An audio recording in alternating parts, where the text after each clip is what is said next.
Hello friend, स्वागत है आपका अपने यूट्यूब चैनल इंजीनियर्स पॉइंट में। दोस्तों, जैसा कि आपको पता है कि हमने पिछले वीडियो में UPPCL Uttar Pradesh power corporation limited junior engineer electrical 2019 का पेपर का हम सॉल्यूशन कर रहे थे। तो ये जो पेपर था आपका 25 नवंबर 2019 का जो पेपर था, 25 नवंबर 2019 का जो पेपर था, जो कि आपका मॉर्निंग शिफ्ट में ये जो पेपर हुआ था, इसका हम सॉल्यूशन कर रहे थे। तो इसमें आपके जो टेक्निकल के 150 क्वेश्चन पूछे थे, तो उन 150 क्वेश्चंस में से हमने 75 क्वेश्चन जो है वो पार्ट वन में डिस्कस कर लिए थे। पार्ट वन में हमने डिस्कस कर लिए थे। तो अगर आपने अभी तक वो 75 क्वेश्चन जो हमने पार्ट वन में डिस्कस किए थे वो वाली वीडियो नहीं देखी है, तो उसका लिंक आपको इसी वीडियो के डिस्क्रिप्शन में मिल जाएगा, तो आप जाकर के उस वीडियो को भी देख सकते हो। इस वीडियो में दोस्तों हम जो 75 से आगे क्वेश्चन थे, उन क्वेश्चंस को यहाँ पे हम सॉल्यूशन करने वाले हैं। तो चलिए दोस्तों, अब हम बिना किसी देरी के इस वीडियो को स्टार्ट करते हैं। तो ये हमारा यहाँ पे 75वां क्वेश्चन था, जो कि हमने लास्ट वीडियो में डिस्कस कर लिया था। तो अब यहाँ से हमारा नेक्स्ट क्वेश्चन आता है, क्वेश्चन नंबर 76।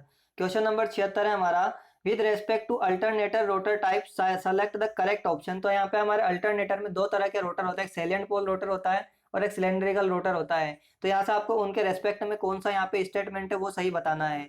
तो यहाँ पे हम अगर बात करता हूँ मैं सैलिएंट पोल रोटर की, तो हमारे जो सैलिएंट पोल रोटर होते हैं, इसमें आपको कुछ स्पेसिफिकेशन बता देता हूँ कि इसकी क्या खासियत होती है। तो यहाँ पे अगर सैलिएंट पोल रोटर की बात करता हूँ, तो सैलिएंट पोल टाइप के जो रोटर होते हैं, इसका जो डायामीटर होता है वो क्या होता है, इसका डायामीटर वो लार्ज होता है, यानी कि इसका डायमीटर ज्यादा होता है। उसके बाद अगर बात करता हूँ मैं इसकी एक्सियल लेंथ की, एक्सियल लेंथ, तो इसकी जो एक्सियल लेंथ जो होती है वो क्या होती है, स्मॉल होती है। उसके अलावा जो ये सैलिएंट पोल हमारा सैलिएंट पोल टाइप जो रोटर होता है, ये किसके लिए, लो स्पीड के लिए सूटेबल होता है, लो स्पीड के लिए सूटेबल होता है। यानी कि इसमें कितने पोल होते हैं, इसमें 6 से ज्यादा पोल होते हैं। क्योंकि आपको पता है कि एन एस बराबर 120 एफ बाई पी होता है सिंक्रोनस स्पीड। अगर हमारे पोल ज्यादा होंगे तो स्पीड क्या होगी, कम होगी। उसके अलावा अगर बात करता हूँ मैं इसकी सैलिएंट पोल रोटर की, तो ये हमारा 1000 आरपीएम स्पीड जो होती है उसके लिए इसको बेस्ट सूटेबल माना जाता है। और यहाँ पे जो सैलिएंट पोल टाइप रोटर होता है, इसमें क्या होता है, स्पीड में जो फ्लक्चुएशन होता है वो यहाँ पे ज्यादा होता है। यानी कि अगर हम ये सारे कंपैरिजन सिलेंड्रिकल से कर रहे हैं, सिलेंड्रिकल टाइप रोटर से कर रहे हैं, तो यहाँ पे आपको क्या क्या देखना है, सैलिएंट पोल में इसका डायमीटर लार्ज होता है, एक्सियल लेंथ स्मॉल होती है, लो स्पीड के लिए सूटेबल होता है, और 6 पोल के लिए हम इसको यूज कर सकते हैं, और इसकी स्पीड नॉर्मली कितनी होती है, 1000 आरपीएम। उसके साथ साथ क्या होता है, यहाँ पे सैलिएंट पोल में जो स्पीड में फ्लक्चुएशन होता है वो भी हमको यहाँ पे इसमें देखने को मिलता है। तो ये सारी चीजें आपको सैलिएंट पोल टाइप रोटर से याद रखनी है। अब अगर बात करता हूँ मैं यहाँ से सिलेंड्रिकल पोल टाइप रोटर की, तो सिलेंड्रिकल पोल टाइप में जो क्या होता है, हमारे पास जो डायामीटर होता है, इसका इसका जो डायामीटर होता है ये क्या होता है हमारे पास, स्मॉल, इसका डायामीटर होता है ये क्या होता है, स्मॉल होता है, सॉरी, इसका जो डायमीटर होता है हाँ ये स्मॉल होता है। और यहाँ पे इसकी एक्सियल लेंथ जो होती है, एक्सियल एक्सियल लेंथ जो होती है ये क्या होती है, इसकी लार्ज होती है। यानी कि इसकी एक्सिस के जो एक्सिस वाली लेंथ होती है वो क्या होती है, लार्ज होती है। उसके अलावा ये जो हमारा सिलेंड्रिकल टाइप रोटर है, ये किस स्पीड के लिए सूटेबल होता है, ये हाई स्पीड के लिए सूटेबल होता है, हाई स्पीड के लिए यहाँ पे सूटेबल होता है। यानी कि इसमें कितने पोल होते हैं, या तो 2 पोल होंगे या फिर 4 पोल होंगे, इससे ज्यादा इसमें पोल नहीं होते हैं। यानी कि इसे हम स्पीड कितनी ले सकते हैं, मेनली अगर 2 पोल लेके चले तो स्पीड कितनी आएगी हमारी, मैक्सिमम 3000 आरपीएम के लिए हम इसका यूज करते हैं। और इसमें जो सिलेंड्रिकल टाइप जो रोटर होता है, इसमें हमको स्पीड में फ्लक्चुएशन है वो भी हमको यहाँ पे देखने को नहीं मिलता है। और सिलेंड्रिकल टाइप जो रोटर होता है, ये हम कहाँ यूज किया जाता है, ये thermal power plant, nuclear power plant और गैस पावर प्लांट में यूज किया जाता है। और हमारा सेलिएंट पोल टाइप जो रोटर होता है, ये कहाँ यूज किया जाता है, हाइड्रो पावर प्लांट और डीजल पावर प्लांट में। तो यहाँ पर मैंने आपको सारी स्पेसिफिकेशन बता दी है दोनों से रिलेटेड। तो यहाँ पे हमारा इस क्वेश्चन का सही आंसर क्या हो जाएगा, यहाँ पे आपको ऑप्शन नंबर बी पढ़ी है। तो सैलिएंट पोल होता है, इसमें क्या होता है, स्पीड में फ्लक्चुएशन होता है, और लो स्पीड और मीडियम स्पीड के लिए यूज होता है। और सिलेंड्रिकल जो होता है, इसमें स्पीड में फ्लक्चुएशन भी नहीं होता है, और कहाँ किसके लिए सुटेबल होता है, हाई स्पीड के लिए, क्योंकि इसमें पोल कितने होते हैं, 2 या 4 ही पोल होते हैं। अब चलते हैं नेक्स्ट क्वेश्चन पर। तो अगला क्वेश्चन है हमारा, the typical potential of a lead electrode is. तो हमारा जो लेड इलेक्ट्रोड होता है, इसका जो हमारा पोटेंशियल होता है, यानी कि वोल्टेज होता है, वो कितना होता है हमारा, माइनस का 0.122 वोल्ट। यानी कि ऑप्शन नंबर हमारा यहाँ पे ए सही हो जाएगा। अगर बात करता हूँ मैं 0.122, यानी कि जो बी वाला ऑप्शन है, ये किसके लिए होता है हमारे पास, जर्मेनियम के इलेक्ट्रोड के लिए होता है। और अगर बात करता हूँ मैं यहाँ से 0.44, तो ये जो वो पोटेंशियल होता है, ये किस किस इलेक्ट्रोड के लिए होता है, तो ये होता है हमारा आयरन इलेक्ट्रोड के लिए होता है। तो यहाँ से मैंने आपको साथ में ये भी बता दिया। अब चलते हैं नेक्स्ट क्वेश्चन पे। तो अगला क्वेश्चन है हमारे पास, the electrically controlled magnetic material use in machine should have. तो यहाँ पे हमारे पास जो इलेक्ट्रिकली कंट्रोल्ड जो मैग्नेटिक मटेरियल होता है मशीन में, वो क्या होना चाहिए, उसकी हमारे हाई परमेबिलिटी होनी चाहिए और हाई सेचुरेशन फ्लक्स डेंसिटी होनी चाहिए। यानी कि हाई परमेबिलिटी का मतलब है ज़्यादा से ज़्यादा फ्लक्स को मतलब ज़्यादा से ज़्यादा फ्लक्स को क्या कर सके, पास कर सके। यानी कि ऑप्शन नंबर बी हमारा यहाँ पे सही आंसर होगा। यानी इलेक्ट्रिकली कंट्रोल्ड मैग्नेटिक मटेरियल जो होने चाहिए उनकी हाई परमेबिलिटी होनी चाहिए और हाई सेचुरेशन फ्लक्स डेंसिटी होना चाहिए। अब चलते हैं यहाँ, और अगर बात करता हूँ मैं यहाँ पे परमेबिलिटी की, तो यहाँ पे हमारे पास परमेबिलिटी की जो यूनिट होती है, ये क्या होती है, परमेबिलिटी की यूनिट ये होती है हेनरी पर मीटर होती है। और इसे हम कैसे डिनोट करते हैं, म्यू से डिनोट करते हैं। क्या होता है, mu mu naught mu r होता है। और म्यू नोट क्या होता है हमारे पास, ये होता है हमारे पास एब्सोल्यूट परमेबिलिटी। तो ये कितनी होती है हमारे पास, इसकी वैल्यू होती है 4 पाई इंटू 10⁻⁻7 हेनरी पर मीटर। और म्यू आर क्या होता है हमारे पास, रिलेटिव परमेबिलिटी होती है। इसकी हमारे पास कोई भी यूनिट नहीं होती है। और एयर के लिए बात करते हैं हम, तो एयर के लिए म्यू आर की वैल्यू कितनी हो जाएगी, 1 हो जाएगी।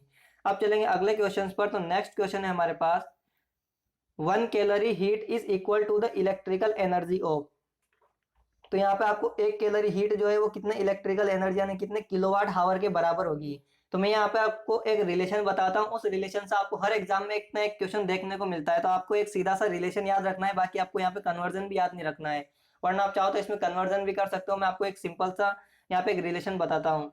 तो यहाँ पे आपको याद रखना है 1 किलोवाट हावर ये हमारा बराबर होता है 860 किलो कैलोरी के। और ये भी बराबर होता है हमारा कितना, 3600 किलो जूल के। तो आपको ये रिलेशन याद होना चाहिए। अगर आपको ये रिलेशन याद है तो आपको एग्जाम में किसी न किसी एग्जाम में आपको ये रिलेशन जरूर देखने को मिलेगा। तो यहाँ से आप देख सकते हो के का मतलब क्या होता है हमारे पास, 10 की घात 3 हो गया। और यहाँ पे भी के का मतलब क्या हो जाएगा, 10 की घात 3 हो गया। यानी कि ये कितना, हम इसको कितना लिख सकते हैं, 36 इंटू 10 की घात 5 लिख सकते हैं। तो यहाँ पे हमारे पास अगर बात करता हूँ मैं, यहाँ से हमसे जो क्वेश्चन में पूछा है वो क्या पूछा है, वह 1 कैलोरी कितनी इलेक्ट्रिकल एनर्जी के। तो यहाँ पे आपको ये जो रिलेशन है इस रिलेशन को यूज करना है, इससे आपका आंसर निकल के आ जाएगा। तो यहाँ से हम कैसे यूज करेंगे, तो आप हमको पता है कि अभी मैंने आपको जो रिलेशन लिखा है कि 860 जो किलो कैलोरी होती है, 860 किलो कैलोरी जो होती है ये हमारे कितने किलोवाट के बराबर होती है, 1 किलोवाट हावर के बराबर होती है। तो यहाँ से 1 कैलोरी की वैल्यू अगर हम निकालेंगे तो 1 कैलोरी की वैल्यू कितनी आ जाएगी हमारे पास, 1 किलोवाट हावर अपॉन में 860। और के को हम क्या लिख देंगे, 10 की घात 3 लिख देंगे। तो ये 10 की घात जब हमारा ऊपर जाएगा तो ये क्या बन जाएगा, 10 की घात -3 अपॉन में 860 इंटू किलोवाट हावर। एक को हमने लिख दिया तो ये हमारे पास क्या आ जाएगा, 1 कैलोरी की वैल्यू आ जाएगी। तो यही हमारा आंसर हो जाएगा। तो आपको वो जो मैंने अभी रिलेशन बताया था वो रिलेशन याद रखना है, उससे आपके काफी क्वेश्चन सोल्व हो जाएंगे। तो यहाँ पे ऑप्शन नंबर 4 हमारा इस क्वेश्चन का सही आंसर होगा। अब चलेंगे हम नेक्स्ट क्वेश्चन पे। तो अगला क्वेश्चन है हमारे पास, the load in metal cutting and drilling tool drives for forklift truck mine hoist are consider to be. तो यहाँ पे हमारे पास जो लोड होता है, जो कोई भी लोड होता है, जैसे कि हमारा मेटल कटिंग हो गया, ड्रिल मशीन हो गया, लिफ्ट हो गया, माइनर होइस्ट हो गया। तो ये हमारा किस तरह का लोड होता है, इंटरमीडिएट लोड होता है, शॉर्ट टाइम ड्यूटी लोड होता है, या फिर कंटिन्यूस लोड होता है, या फिर continuous duty with starting and braking load होता है। तो अगर बात करता हूँ मैं यहाँ पे होइस्ट की और टूल्स ड्राइव की, तो ये हमारा इंटरमीडिएट टाइप का लोड होता है। तो इंटरमीडिएट के टाइप का लोड का मतलब क्या होता है कि यहाँ पे हमारे पास क्या होता है, ये एक टेम्परेचर होता है और यहाँ पे हमारे पास टाइम होता है। तो ये हमारे पास क्या होता है, एक रेटेड टेम्परेचर होता है। यहाँ पे हम क्या लिख सकते हैं, रेटेड टेम्परेचर। तो इसमें क्या होता है हमारे पास कि हमारे पास कोई भी लोड हो गया, तो लोड को जैसे हमने स्टार्ट किया तो वो अपने मैक्सिमम टेम्परेचर पे पहुंचने वाला था, लेकिन मैक्सिमम टेम्परेचर पे नहीं पहुंच पाया। उससे पहले हमने क्या कर दिया, मशीन को बंद कर दिया। तो वो क्या होगा, उसका टेम्परेचर वापस डिक्रीज होना स्टार्ट हो गया। लेकिन टेम्परेचर उसका जीरो होने वाला था, लेकिन हमने जीरो से पहले क्या किया, वापस से मशीन को स्टार्ट कर दिया। फिर ऐसे क्या हुआ कि उसने अपना रेटेड टेम्परेचर प्राप्त नहीं किया और फिर से हमने क्या कर दिया, मशीन को बंद कर दिया।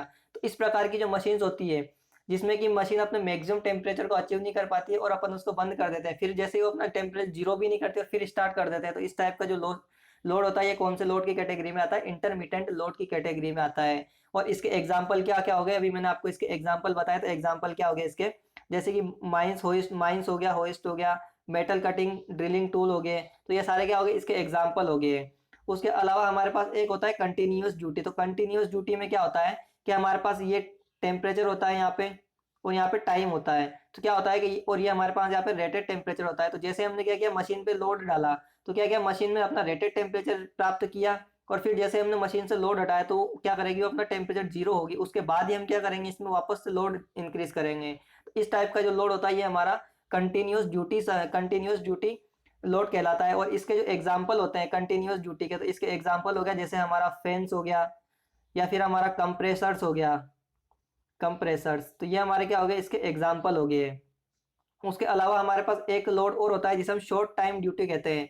शॉर्ट टाइम ड्यूटी का मतलब क्या है कि हमने यहाँ पे, ये हमारे पास टेम्परेचर था वाई एक्सिस पे, और यहाँ पे हमारे पास ये टाइम था, तो ये हमारे पास रेटेड लोड था। तो क्या हुआ कि हमने, जैसे कि आपने देखा होगा रेलवे फाटक पे, जो रेलवे जब भी ट्रेन निकलने के बाद जो वहाँ पे फाटक खुलते हैं तो वहाँ पे जो मोटर लगी होती है, तो ये उसका बेस्ट एग्जांपल होता है शॉर्ट ड्यूटी। मतलब क्या होता है कि मोटर जो होती है, हमारी जो मशीन होती है, वो क्या करती है, थोड़े समय के लिए ऑपरेट होती है और ज्यादा टाइम के लिए बंद होती है। यानी कि हम कह सकते हैं कि ये हमारे यहाँ पे थोड़े से समय के लिए ऑफ रही, बाकी जो टाइम था ये क्या होगी, बंद रहेगी। फिर यहाँ पे क्या होगी, ऑपरेट होगी और बाकी टाइम के लिए बंद रहेगी। यानी कि थोड़े से समय के लिए जो मोटर ऑपरेट होती है उसे हम क्या कहते हैं, शॉर्ट टाइम ड्यूटी मशीन्स कहते हैं। तो यहाँ पे इसका बेस्ट एग्जांपल क्या है, रेलवे क्रॉसिंग पे जो मोटर लगी होती है वो इसका बेस्ट एग्जांपल है। तो यहाँ पे हमारा ये जो क्वेश्चन था इसमें से हमसे कौन सा पूछा था, इंटरमीडिएट टाइप लोड पूछा था। तो यहाँ पे हमारा इसका सही ऑप्शन क्या हो जाएगा, ऑप्शन नंबर फर्स्ट। अब चलेंगे अगला क्वेश्चन पर। तो नेक्स्ट क्वेश्चन है, the direction of magnetic field around current carrying conductor could be determined. तो कोई भी हमारा अगर कोई करंट कैरिंग कंडक्टर होता है तो उसमें मैग्नेटिक फ्लक्स की जो डायरेक्शन ज्ञात की जाती है वो राइट हैंड थंब रूल से ज्ञात की जाती है। यानी कि ऑप्शन नंबर फर्स्ट हमारा यहाँ पे सही आंसर होगा। और राइट हैंड थंब रूल में जो हमारा जो थंब होता है वो किसको डिनोट करता है, तो ये डिनोट करता है हमारा डायरेक्शन ऑफ करंट को डिनोट करता है, डायरेक्शन ऑफ करंट।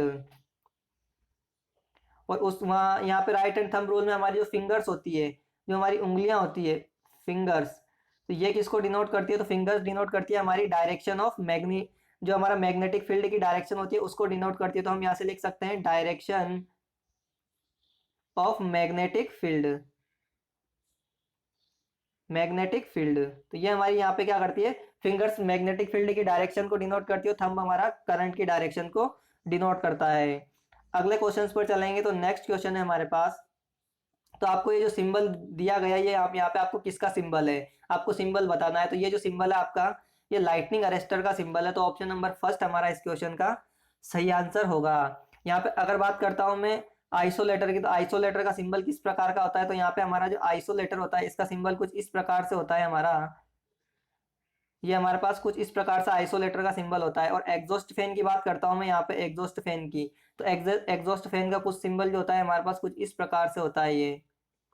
और यहाँ पे हमारे पास करंट ट्रांसफार्मर का सिंबल कैसा होता है, तो करंट ट्रांसफार्मर का सिंबल होता है ये हमारे पास कुछ इस प्रकार से होता है, ये हमारे पास करंट ट्रांसफार्मर का सिंबल होता है। तो यहाँ से हमारे पास जो सिंबल दिया हुआ है किसका हो जाएगा, लाइटनिंग अरेस्टर का। तो ऑप्शन नंबर फर्स्ट हमारा यहाँ पे सही आंसर होगा।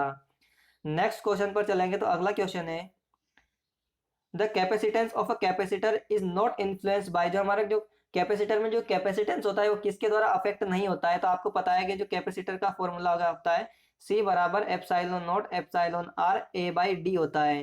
तो यहाँ पे आप देखिए कि आपको क्वेश्चन में क्या क्या दिया हुआ है। तो यहाँ पे कंडक्टिव प्लेट के सेपरेशन के बीच से हमारा इन्फ्लुएंस ये तो होता है हमारा, क्योंकि यहाँ से हमारा क्या हो जाएगा, एप्सिलॉन नॉट एप्सिलॉन R आ गया। उसके बाद कंडक्टिव प्लेट की थिकनेस, तो यहाँ पे हम आपको जो फॉर्मूला लिखा मैंने इसमें आपको थिकनेस कहीं पर भी नहीं देखने को मिलेगी, तो थिकनेस पे डिपेंड नहीं करता है। कंडक्टिव एरिया, तो आपको एरिया पे डिपेंड करता है, नेचर ऑफ डाइलेक्ट्रिक मटेरियल यानी कि म्यू नॉट म्यू आर पे डिपेंड करता है। तो यहाँ पे किस पे डिपेंड नहीं करता है, जो कंडक्टिव प्लेट्स की थिकनेस होती है इस पे डिपेंड नहीं करता है। तो ऑप्शन नंबर बी हमारा इसका सही आंसर होगा। अब चलेंगे नेक्स्ट क्वेश्चन पर। तो अगला क्वेश्चन है, which of the following is not run with the help of DC supply. तो यहाँ पे आपको जो कौन सी मोटर है वो डीसी सप्लाई से नहीं चलती है। तो यहाँ पे आपको पता है कंपाउंड मोटर हमारे एक डीसी मोटर का टाइप होती है, ये डीसी सीरीज मोटर होती है, ये भी हमारा डीसी शंट मोटर होता है। तो ये तीनों मोटर जो होती है हमारी डीसी पे ऑपरेट करती है। लेकिन स्क्वायर केज जो मोटर होती है ये क्या होती है, हमारी इंडक्शन मोटर होती है। और इंडक्शन मोटर किस पे ऑपरेट करती है, एसी पे ऑपरेट करती है। तो ऑप्शन नंबर डी हमारा इस क्वेश्चन का सही आंसर होगा। नेक्स्ट क्वेश्चन पर चलते हैं। तो अगला क्वेश्चन है, the maintenance cost of the electrical equipment is called. जो हमारे जो मेंटेनेंस कॉस्ट होती है इलेक्ट्रिकल इक्विपमेंट की, उसे क्या कहा जाता है, तो ये क्या होती है, हमारी ऑपरेटिंग कॉस्ट होती है। क्योंकि जब हमारा कोई भी चाहे हमारा पावर प्लांट हो गया या हमारी कोई भी मशीन होगी, जब वो ऑपरेट होगी, जब उसमें ऑपरेट होगी तभी तो उसमें मेंटेनेंस आएगा। अगर वो ऑपरेट ही नहीं हो रही है तो उसमें कोई मेंटेनेंस ही नहीं आएगा।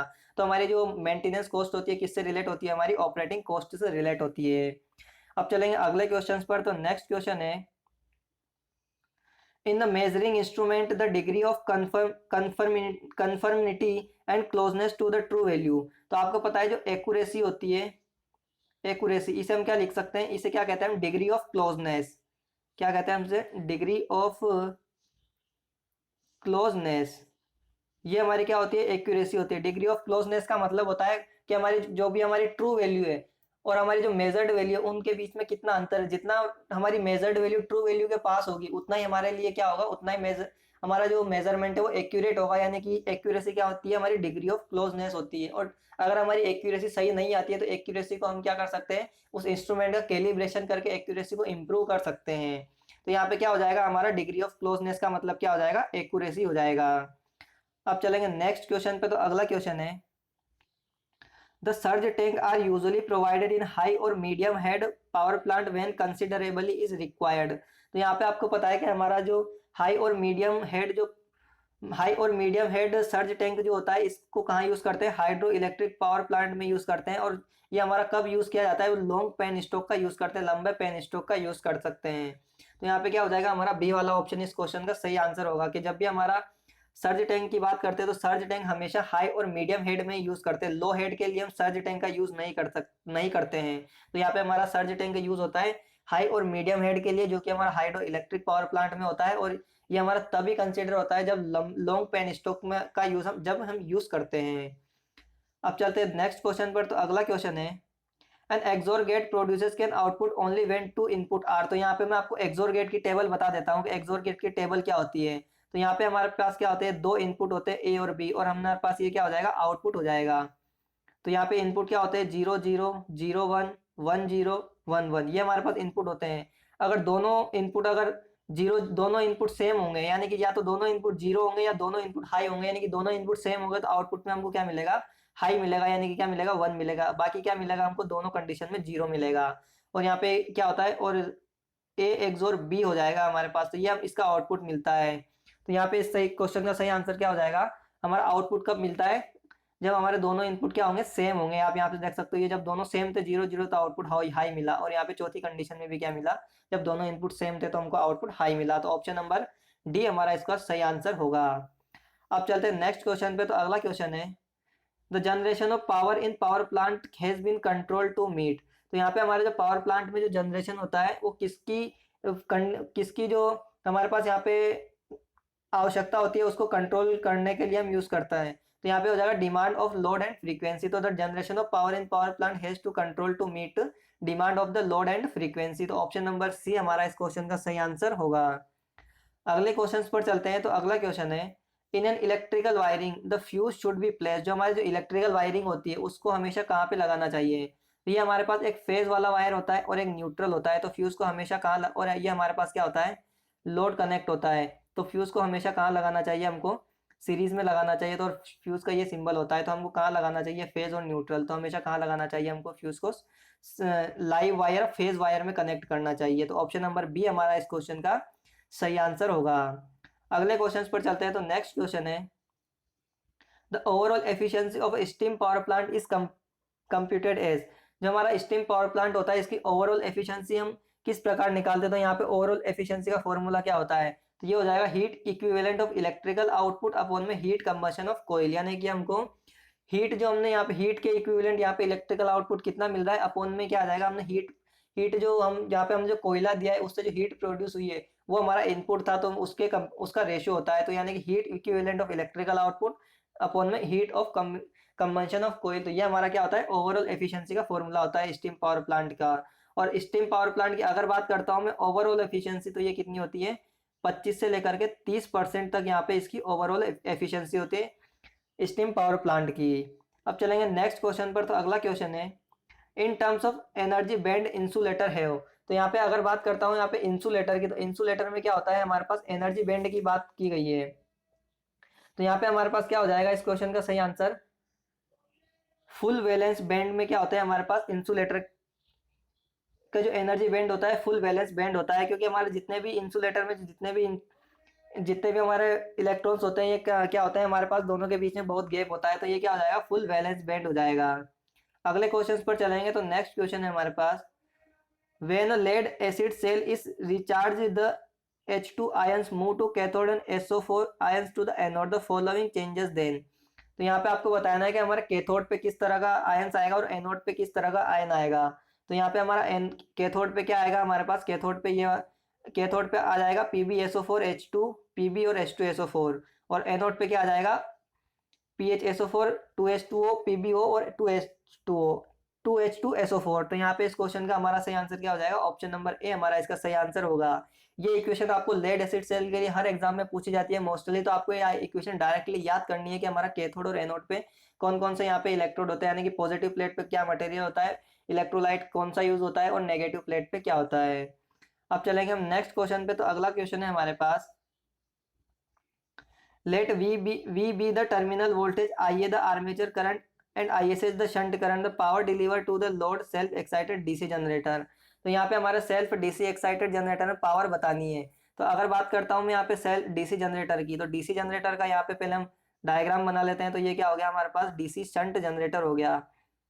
ये हमारे पास क्या हो गया, डीसी शंट जनरेटर हो गया। और डीसी शंट जनरेटर में हमारे पास ये क्या होती है, ISH होती है, और ये क्या हो जाएगा हमारे पास आई हो जाएगी, और यहाँ से क्या हो जाएगी हमारे पास आर्मेचर करंट IA हो जाएगी। तो यहाँ पे हमारे पास जो अगर हम यहाँ से KCL लगाते हैं तो IA जो हो जाएगी, IA जो होती है वो क्या होती है हमारे पास ISH प्लस आई हो जाएगा। तो यहाँ से हमको आई की वैल्यू क्या मिल जाएगी, तो आई बराबर क्या हो जाएगा IA माइनस ISH। तो यहाँ पे पावर बराबर क्या होता है हमारा, P बराबर V इंटू आई होता है। तो P is equal to voltage into current, यहाँ पे क्या हो जाएगी करंट अभी हमने निकाली IA माइनस का ISH। तो ये हमारा यहाँ पे डीसी शंट मोटर में पावर हो जाएगी। तो ऑप्शन नंबर देख सकते हो आप यहाँ पे, ऑप्शन नंबर हमारा सी इस क्वेश्चन का सही आंसर होगा। नेक्स्ट क्वेश्चन पे चलते हैं। तो अगला क्वेश्चन है, determine the suitable size of continuously rated motor for the following load curve. The load has the repeated pattern every 30 minute. तो यहाँ पे हमारा जो लोड कर्व दिया हुआ है, यहाँ पे हमको क्या निकालनी है, पावर निकालनी है। और ये जो लोड कर्व है हमारा ये क्या हो रहा है, हर 30 मिनट में रिपीट कर रहा है। तो यहाँ पे आप देखिए जो जीरो से लेकर के 10 मिनट तक हमारा कितना मिलती है, 100 मिलती है पावर। और फिर यहाँ पे क्या होता है 15 से लेकर के यहाँ पे हमको 25 के बीच में कितनी मिलती है, 50 मिलती है।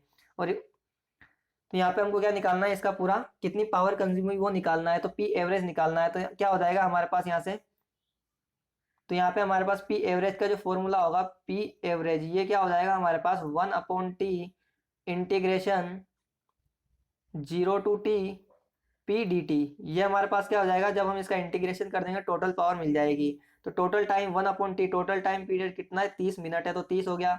और इंटीग्रेशन 0 to T यानी कि 0 to 30 ले लेंगे, और पावर कितनी निकालनी, पावर हमको निकालनी इंटू dt। तो अब क्या करेंगे, यहाँ पे हम लिमिट पुट करेंगे, यानी कि इस लिमिट को ब्रेक करेंगे। पहले 0 से 10 के बीच में लेंगे, फिर 10 से 15, फिर 15 से 25 के बीच में लेंगे, और 15 से फिर 25 से 30 के बीच में लेंगे। यानी इस पावर को हम 4 पार्ट में ब्रेक करेंगे। तो यहाँ से इसको ब्रेक करेंगे तो क्या हो जाएगा, P average is equal to 1/30 integration of, पहले क्या करेंगे हम 0 से 10 के बीच में देखेंगे कितनी पावर मिल रही है हमको यहाँ से इस डायग्राम से। तो 0 से 10 के बीच में कितनी मिल रही है हमको, 100 किलोवाट मिल रही है। तो 100 dt हो जाएगा। प्लस यहाँ से अब देखेंगे हम 10 से लेकर के 15 के बीच में कितनी मिल रही है हमको, इंटीग्रेशन 10 से 15 के बीच में कितनी मिल रही है, 0 मिल रही है। तो ये हो जाएगा 0 dt। प्लस 15 से लेकर के 25 के बीच में हमको कितनी मिल रही है, 15 से लेकर के 25 के बीच में हमको कितनी मिल रही है, 50 किलोवाट। तो 50 dt।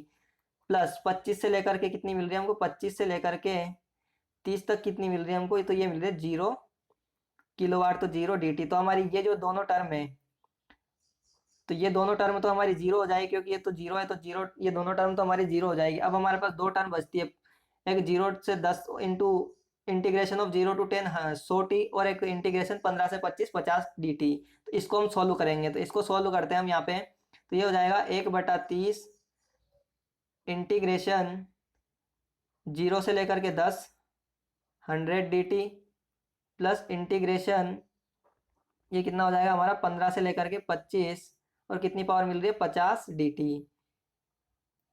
तो अब लिखेंगे, अब क्या लिखेंगे इसको 1/30, और जब इस पावर को लिखेंगे तो पावर क्या हो जाएगी, पावर हमारी हो जाएगी upper power minus lower limit into 0। और इसको क्या लिख सकते हैं हम, इंटीग्रेशन कर दिया अब हमने। तो ये क्या हो जाएगा 50, और ये हो जाएगा हमारा 25, और ये हो गया 15।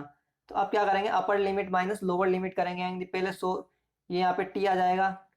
तो अब क्या करेंगे, t को पहले 100 10 रखेंगे, फिर 0 रखेंगे। तो ये कितना हो जाएगा 1/10, पहले किससे t बराबर 10 रखेंगे, तो ये कितना हो जाएगा 1000 हो जाएगा। प्लस टी बराबर 0 रखेंगे तो ये 0 हो जाएगा प्लस, फिर आप क्या करेंगे टी बराबर 25 रखेंगे तो ये कितना हो जाएगा 25 इंटू 10 कितना हो जाएगा 1250 हो जाएगा। और अब टी बराबर 15 रखेंगे तो ये कितना हो जाएगा हमारे पास, ये हो जाएगा हमारे पास, सॉरी यहाँ पे कितना था 50 था तो यहाँ पे आ जाएगा 50, सॉरी हाँ तो 50, ये तो कितना हो जाएगा 1250। और अब टी की वैल्यू 15 रखेंगे तो ये कितना हो जाएगा हमारे पास 750 हो जाएगा। तो ये हमारे पास इसकी वैल्यू हो जाएगी। तो यहाँ से ये कितना हो जाएगा 1000 और 1250 माइनस 750 करेंगे तो यहाँ पे ये हमारे पास कितना बचेगा टोटल, तो 1200 और ये कितना हो गया 2250 में जब 750 जाएंगे तो ये कितना बचेगा हमारे पास 1500 बचेगा। तो यहाँ पे कितना हो जाएगा हमारे पास 1/30 इंटू 1500। तो जब हम इसको सोल्व करेंगे तो ये कितना गया हमारा 3 और ये कितना का जाएगा हमारा 50 किलोवाट। तो यहाँ पे हमको जो पी एवरेज मिला है वो कितना मिलेगा 50 किलोवाट। तो हम इसको अप्रोक्सीमेटली कितना लिख सकते हैं 51 किलोवाट लिख सकते हैं। तो ऑप्शन नंबर देखते हैं हम यहाँ पे हमारा 51 किलोवाट कौन से ऑप्शन में है, तो ऑप्शन नंबर हो जाएगा हमारा ऑप्शन नंबर बी इस क्वेश्चन का सही आंसर होगा। आपको ये जो ऑप्शन नंबर डी है ये गलत दिया हुआ है, तो इस क्वेश्चन का हमारा सही आंसर क्या हो जाएगा option number B. Next question पर चलते हैं। तो अगला क्वेश्चन है हमारे पास, if a single if a single motor drive a number of machine through belt from a common shaft, such type of drive system is known such type of drive system is known as। तो यहाँ पे हमारे पास कोई भी एक single motor होती है, उस मोटर से क्या होती है हमारे पास बहुत सारी मोटर्स, जैसे कि हमारे पास ये एक मोटर होगी। अब इस मोटर की शाफ्ट से क्या किया हमने बेल्ट से बहुत सारी मोटर को कनेक्ट कर दिया। तो ये जो मोटर है हमारी, ये जो मेन मोटर है यही क्या करेगी हमारी इन सारी मोटर्स को जितनी भी इससे कनेक्ट होती है बेल्ट के थ्रू, इसकी शाफ्ट से बेल्ट के थ्रू जो कनेक्ट होती है इस बाकी मोटर्स को भी यही मोटर चलाएगी। तो इसे हम क्या किस नाम से जानते हैं, तो ये क्या होती है हमारी ग्रुप ड्राइव, यानी कि एक ही मोटर से क्या होती है हमारी सारी मोटर चलती है, तो क्या करती है ग्रुप में चलती है, यानी कि एक ही मोटर से सारी मोटर की कंट्रोलिंग होती है, तो इसे हम क्या कहते हैं ग्रुप ड्राइव कहते हैं। तो इस क्वेश्चन का हमारा सही ऑप्शन क्या हो जाएगा ऑप्शन नंबर डी हमारा इसका सही सही ऑप्शन हो जाएगा। यहाँ पे अगर बात करता हूँ मैं ग्रुप ड्राइव ड्राइव की, तो इसके कुछ डिसएडवांटेज है। डिसएडवांटेज क्या है कि एक तो इसमें पावर लॉस जो होता है, पावर लॉस जो होता है वो क्या होता है इसमें ज़्यादा होता है। इसके अलावा इसका जो पावर फैक्टर होता है वो कम होता है। और इसमें जो अभी इंडिविजुअल मशीन होती है, जो अलग अलग मशीन होती है उसकी स्पीड कंट्रोल पॉसिबल नहीं होता है, क्योंकि हमारे पास एक ही मोटर होती है और उसी की स्पीड को कंट्रोल करके बाकी जो मोटर है उसकी स्पीड को भी कंट्रोल किया जाता है। इसमें और क्या होता है जो ऑपरेटिंग कॉस्ट होती है उस एक मोटर को ऑपरेट करने की कॉस्ट वो भी ज़्यादा होती है, कम रिलायबल होती है, क्योंकि अगर हमारी वो जो मेन मोटर थी अगर वही खराब होगी तो बाकी की जो मोटर उससे बेल्ट से कनेक्टेड थी वो भी हमारी नहीं चलेगी। तो एक मोटर से अगर हमारी सारी मोटर, अगर एक मोटर नहीं चलती तो बाकी भी नहीं चलेगी, तो ये क्या हो जाएगा हमारा लेस रिलायबल हो जाएगा। और इसको इंस्टॉल करने के लिए हमको ज़्यादा एरिया की रिक्वायरमेंट होती है। अगर बात करता हूँ मैं यहाँ से इंडिविजुअल ड्राइव की, तो इंडिविजुअल ड्राइव हमारे लिए सबसे बेस्ट मोटर होती है, क्योंकि इसमें क्या होता है कि हर मोटर के लिए हम एक अलग अलग मशीन्स के लिए अलग अलग मोटर का डिजाइन करते हैं। तो हम इसका इससे क्या होता है कि हमारे स्टार्टिंग कॉस्ट ज़्यादा होती है लेकिन हमारा पावर फैक्टर इंप्रूव हो जाता है। हम अलग अलग मोटर की जो होती है स्पीड को कंट्रोल कर सकते हैं जिस जैसे हम चाहते हैं उस प्रकार से।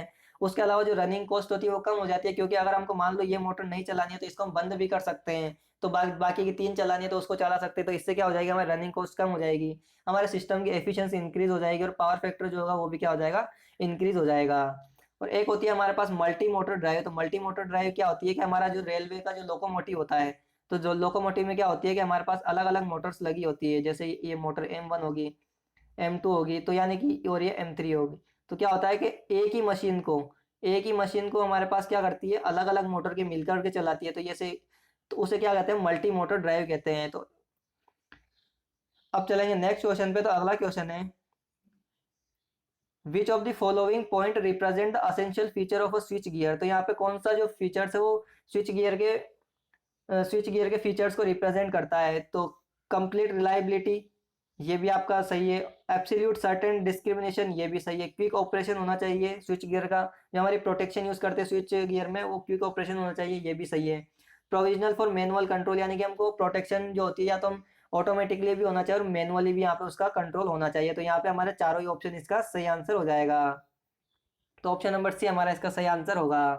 अब चलेंगे अगले क्वेश्चन पर। तो यहाँ से हमारे पास नेक्स्ट क्वेश्चन आता है, which of the following can be place near the main board to protect the whole installation. तो यहाँ पे हमारे पूरी इंस्टॉलेशन को कंट्रोल प्रोटेक्ट करने के लिए, यानी कि सुरक्षा देने के लिए मेन स्विच बोर्ड होता है उसके पास में क्या रखा जाता है, तो उसके पास में हमेशा ELCB को लगाया जाता है। ELCB क्या होता है हमारे पास अर्थ लीकेज सर्किट ब्रेकर होता है।